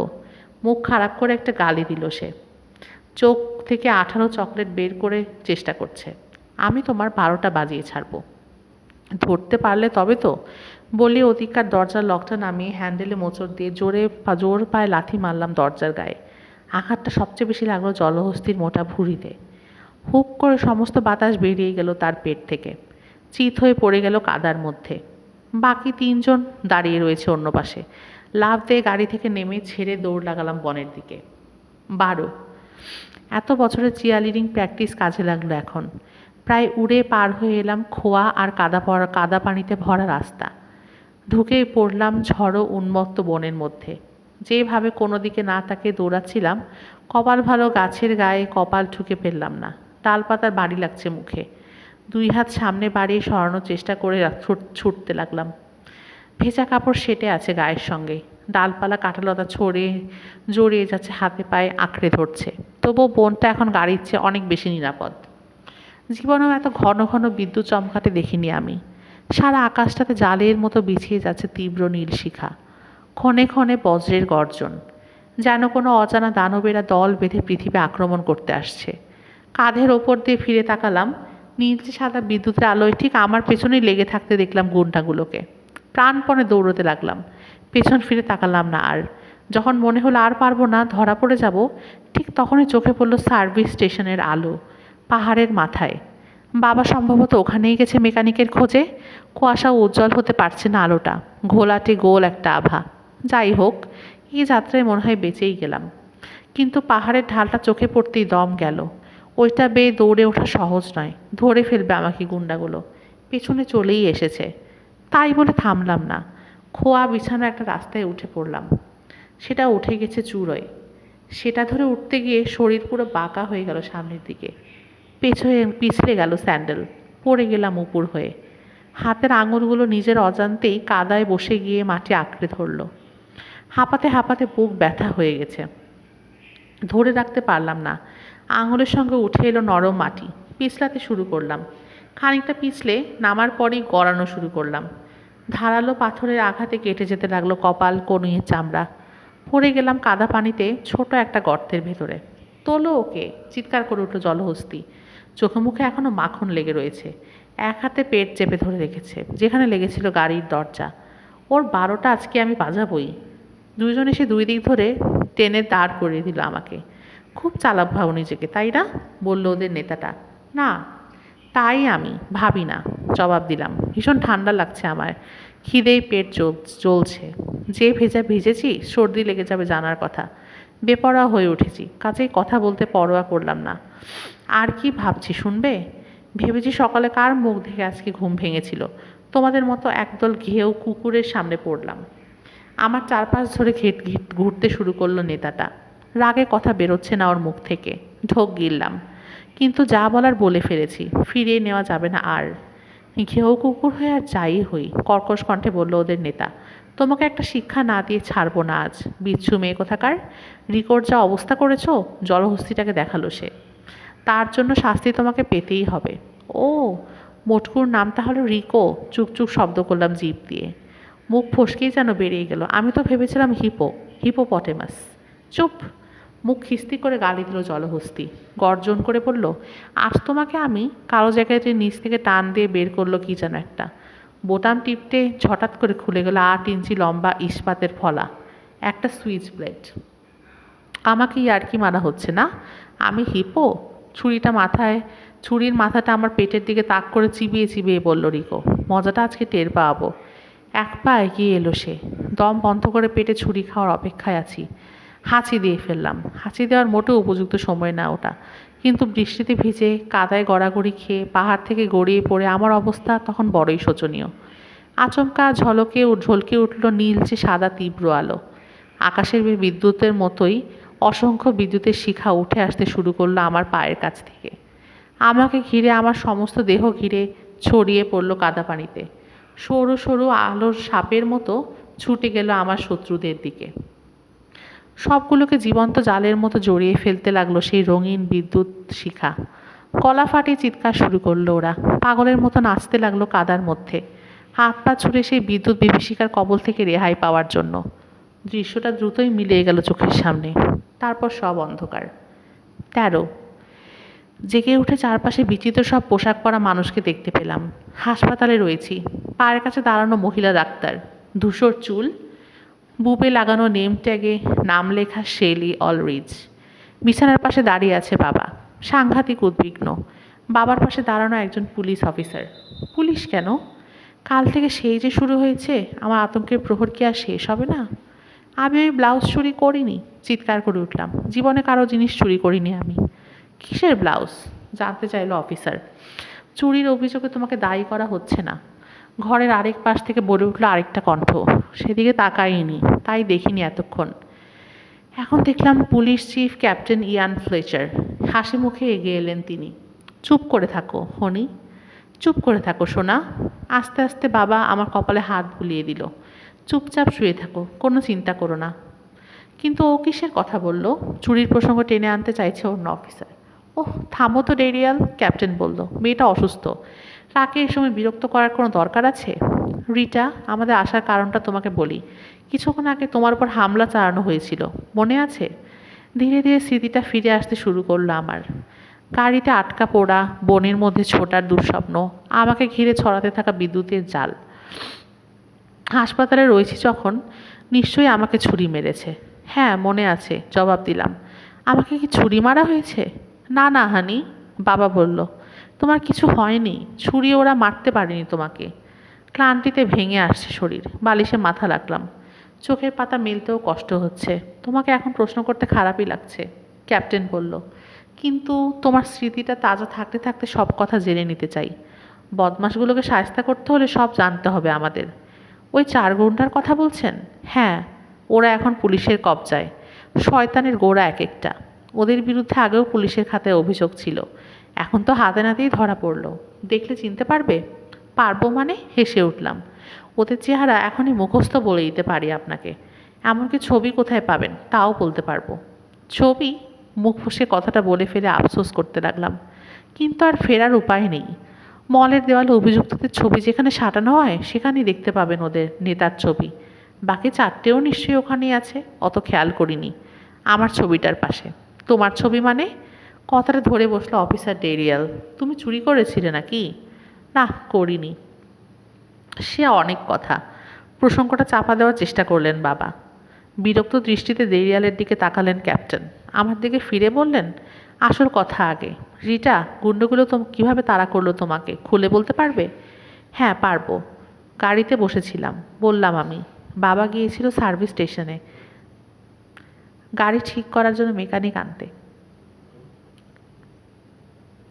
চারপাশ থেকে ভূতের মতো এসে উদয় হলো শয়তানগুলো। গাড়িটাকে ঘিরে ফেলে জানালায় থাবা মারতে লাগলো কেউ। কেউ ট্রাঙ্কে উঠে লাফাতে শুরু করলো। তারপর আরেকজন পাথর দিয়ে বাড়ি মারলো, জানালার কাঁচ ভাঙলো। কোনটা? মোটকা জলহস্তিটা। ওর নাম ছিল রকি। রিকো। খোঁচা দিয়ে কথা বলেছিলে? নামটা ঠিক হয়নি বলে হেসেছিলাম। তার মানে নাম নেই ব্যঙ্গ। আর আনমনে বিড়বিড় করে ছোট একটা কালো পুলিশ বুকে তথ্যটা লিখে নিল ডেরিয়াল। ডেরিয়াল, তুমি এখান থেকে যাও তো, শীতল কণ্ঠে বললেন ক্যাপ্টেন। হলে গিয়ে অপেক্ষা করো। রিটা, জানালার কাঁচ ভাঙার পর কী করলে? কোনো মতে গাড়ি থেকে বেরিয়ে দৌড়ে ঢুকে পড়লাম বনের মধ্যে। সার্ভিস স্টেশনটা খুঁজে বের করার চেষ্টা করছিলাম। ঢাল পেয়ে উঠতে গিয়ে গড়িয়ে পড়ে গেলাম নিচে, একেবারে ওদের হাতের মুঠোয়। তারপর বাধা দিলে কিভাবে? আমি আসলে বাধা দিতে পারিনি। ভয়ঙ্কর দৃশ্যটা কল্পনা করে নিজের অজান্তেই পুরো কুঁচকে গেল আমার। ছুরি বের করে আমাকে মারতে আসছিল হিপো, মানে রিকো। হঠাৎ বাজ পড়লো তাদের ওপর। বাজ পড়লে তুমি রেহাই পেলে কী করে? সঙ্গে সঙ্গে জিজ্ঞেস করলো ডেরিয়াল। তোমাকে না এখান থেকে যেতে বললাম, ধমকে উঠলেন ক্যাপ্টেন। জানালার দিকে এগুলো ডেরিয়াল। ভঙ্গি দেখে বোঝা গেল যেতে ইচ্ছে করছে না। আমার দিকে তাকালো ক্যাপ্টেন। হ্যাঁ বাজ পড়লো, তারপর? আমি জবাব দেওয়ার আগে ডাক্তার বলে উঠলেন, কিন্তু তা কী করে সম্ভব? রিটা তুমিই বলো, এই ছেলেগুলো বজ্রপাতের শিকার নয়। ক্যাপ্টেন বলল, প্রচণ্ড ইলেকট্রিক শক খেয়েছে ওরা, এটা তো ভুল নয়। না ভুল নয়, তবে বজ্রপাত থেকে শক খায়নি ওরা। বজ্রপাত হলে জুতো কাপড় চোপড় পুড়ে যেত, চামড়া ঝলসে যেত, কিন্তু তেমন কোনো জখমই নেই ওদের শরীরে। কাপড়ের কোনো ক্ষতি হয়নি। এত কাছে থেকে রিটা অক্ষত রয়েছে। কিন্তু আমি নিজের চোখে দেখলাম, জোর দিয়ে বললাম আমি। হঠাৎ জ্বলে উঠল লাল সাদা বিদ্যুতের শিখা, ঘিরে ফেললো ওদের। অন্য কোনো ধরনের বজ্র নয় তো? বাবা বলল। বল লাইটনিং বা অন্য কিছু? বড লাইটনিং জাতীয় কিছু বাস্তবে সত্যি আছে কিনা জানা নেই আমার, ডাক্তার বললেন। যদি থাকেও ওই বিদ্যুতের শিকার নয় ছেলেগুলো। ওদেরকে যেটা আঘাত এনেছে সেটা লো অ্যাম্পায়ারাজের কিন্তু হাই ভোল্টেজ এনার্জি সোর্স থেকে আসা কোনো ধরনের স্ট্যান্ড গান হতে পারে। স্ট্যান্ড গান মানে অবশ করে দেওয়া বন্দুক, বাবা বলল। তার মানে আর কেউ ছিল তখন ওই বনে, গাছের আড়ালে লুকানো? আমার তো তা মনে হয় না, ক্যাপ্টেন বলল। ওই নির্জন গভীর জঙ্গল, অন্ধকার, প্রবল ঝড় বৃষ্টির মধ্যে অকারণে কে বসে থাকবে ট্যাজের গান নিয়ে? তারপর যেন নিজেকেই বোঝালেন, অবশ্য এছাড়া আর ব্যাখ্যাটাই বাকি। আমিও ক্যাপ্টেনের সঙ্গে একমত। আমি আর ওই গুন্ডাগুলো ছাড়া জঙ্গলে কেউ ছিল না তখন। ভেবে অবাক হলাম, বজ্রপাত না হলে বিদ্যুৎ এলো কোথা থেকে? আমি বা কিভাবে বেঁচে গেলাম তা থেকে? তবে কি নিজের কাছেই প্রশ্নটা বেখাপ্পা লাগলো আমার। আমি কি কোনোভাবে উৎপন্ন করেছি এই বিদ্যুৎ? স্ট্যান্ড গানটা তোমার কাছে ছিল না তো রিটা? দরজার কাছ থেকে জিজ্ঞাসা করলো ড্যারিয়েল। হলে যায়নি সে, দরজার কাছে দাঁড়িয়ে সব শুনছিল। হাসলাম। ডান হাতে তর্জনী তুলে পিস্তলের মতো তাক করলাম তার দিকে। এই যে আমার স্ট্যান্ড গান। রীতিমতো চমকে গেল ডেরিয়াল, লাফ দিয়ে সরে গেল দরজা থেকে। আমার রসিকতায় হেসে উঠল ঘরের সবাই। যাক গে ওসব কথা, যুক্তিসঙ্গত কোনো ব্যাখ্যা না পাওয়ায় সন্তুষ্ট হতে পারলেন না ক্যাপ্টেন। রিটা, বদমাশগুলোকে চিকিৎসা দেওয়ার জন্য স্টেট হসপিটালে নিয়ে যাওয়া হয়েছে। চিকিৎসা শেষে থানায় নেওয়া হবে। যাবে দেখতে? রাতের ঘটনার কথা ভাবলাম। একবার ওদেরকে দেখার কৌতূহল সংবরণ করতে পারলাম না। বললাম, যাব। হাসপাতালে লোডিং বেতে যেতে শুনতেই পেলাম কোথায় আছে ওরা। আমি যাব না, আমি যাব না। শুনতে পেলাম চিৎকার, পরিচিত সেই কর্কশ কণ্ঠ নেতাটার। হাত সরাও, তোমাকে কে কেয়ার করে, দারোয়ানের ছাও? চিৎকার করে উঠল আরেকজন। পিস্তল রেখে এসো দেখি। হয়ে যাক এক হাত, কে হারে কে যেতে। হিপোর কণ্ঠ। একসারি অ্যাম্বুলেন্সের কাছে এসে থামলো আমাদের গাড়ি। বাবা, ক্যাপ্টেন ইয়ান ফ্লেচার, অফিসার ডেরিয়েল এবং আমি গাড়ি থেকে নামলাম। দেখতে পেলাম সেই 4 যুবককে পুলিশের সঙ্গে ধস্তাধস্তি করছে। ওদের ভ্যানে তোলার চেষ্টা করছে 2 জন পুলিশ। কোনো মতেই ভ্যানে উঠতে পারছে না। হাসপাতালে সিকিউরিটি গার্ডেরা ঘিরে রেখেছে চারপাশ থেকে। 4 জনের হাতেই হাত করা। একজনের হাতের সঙ্গে আরেকজনকে জোড়া দিয়ে শিকল বানানো হয়েছে। আলাদা থাকলে দৌড় দিত। একটা বিচিত্র জিনিস লক্ষ্য করলাম, ওদের চুল তারের মতো খাড়া হয়ে গেছে। বৈদ্যুতিক শক খেয়েছে যে, নিশ্চয় যে সেজন্য। বাহ, চুলের ছাড় তো বেশ চমৎকার হয়েছে। বলতে বলতে হাসি মুখে এগিয়ে গেলাম ওদের দিকে। কে ছেটে দিল? ডিজাইনার হবিস হপকিন্স। আস্তে ঘাড় ঘুরিয়ে তাকালো আমার দিকে নেতাকুণ্ডা। আতঙ্ক ফুটলো ওদের চোখের তারায়। ঝুলে পড়লো নিচের চোয়াল। চিৎকারের ভঙ্গিতে হা হয়ে গেল মুখ। শব্দ বেরোলো না। কিন্তু হিপোর চিৎকার রুদ্ধ হলো না। আমাকে দেখার সঙ্গে সঙ্গে তীক্ষ্ণ আর্তনাদ বেরিয়ে এলো মুখ থেকে। সোজা দৌড় দিল পুলিশ ভ্যানের দিকে। বাকি 3 জনকেও টানতে টানতে নিয়ে চলল। যেটাতে উঠতে বাধা দিচ্ছিল এতক্ষণ, সেই ভ্যানটাই যেন ওদের শেষ আশ্রয়স্থল। সরাও, সরাও ওকে। ওর কথা ফুটলো লাল চুল নেতাটার। ও একটা আস্ত লাইনি। 2 জন পুলিশ অফিসারের আড়ালে লুকিয়ে পড়তে চাইল সে। এবার আমাদের মেরেই ফেলবে। দোহাই তোমাদের, আমাকে জেলখানাতেই নিয়ে চলো প্লিজ। কেঁদে ফেলল বাহাদুর হিপো। ওকে আসতে দিও না। স্তব্ধ বিস্ময়ে দৃষ্টতা অবাক হয়ে তাকিয়ে দেখছেন ক্যাপ্টেন ইয়ান ফ্লেচার, অফিসার ডেরিয়েল আর বাবা। নিজের চোখেও যেন বিশ্বাস করতে পারছে না কেউ। একজন একজন করে চোখ ফেরালো আমার দিকে। হ্যাঁ, এরাই, ক্যাপ্টেনকে বললাম আমি। এই শয়তানগুলোই কাল রাতে ধাওয়া করেছিল আমাকে।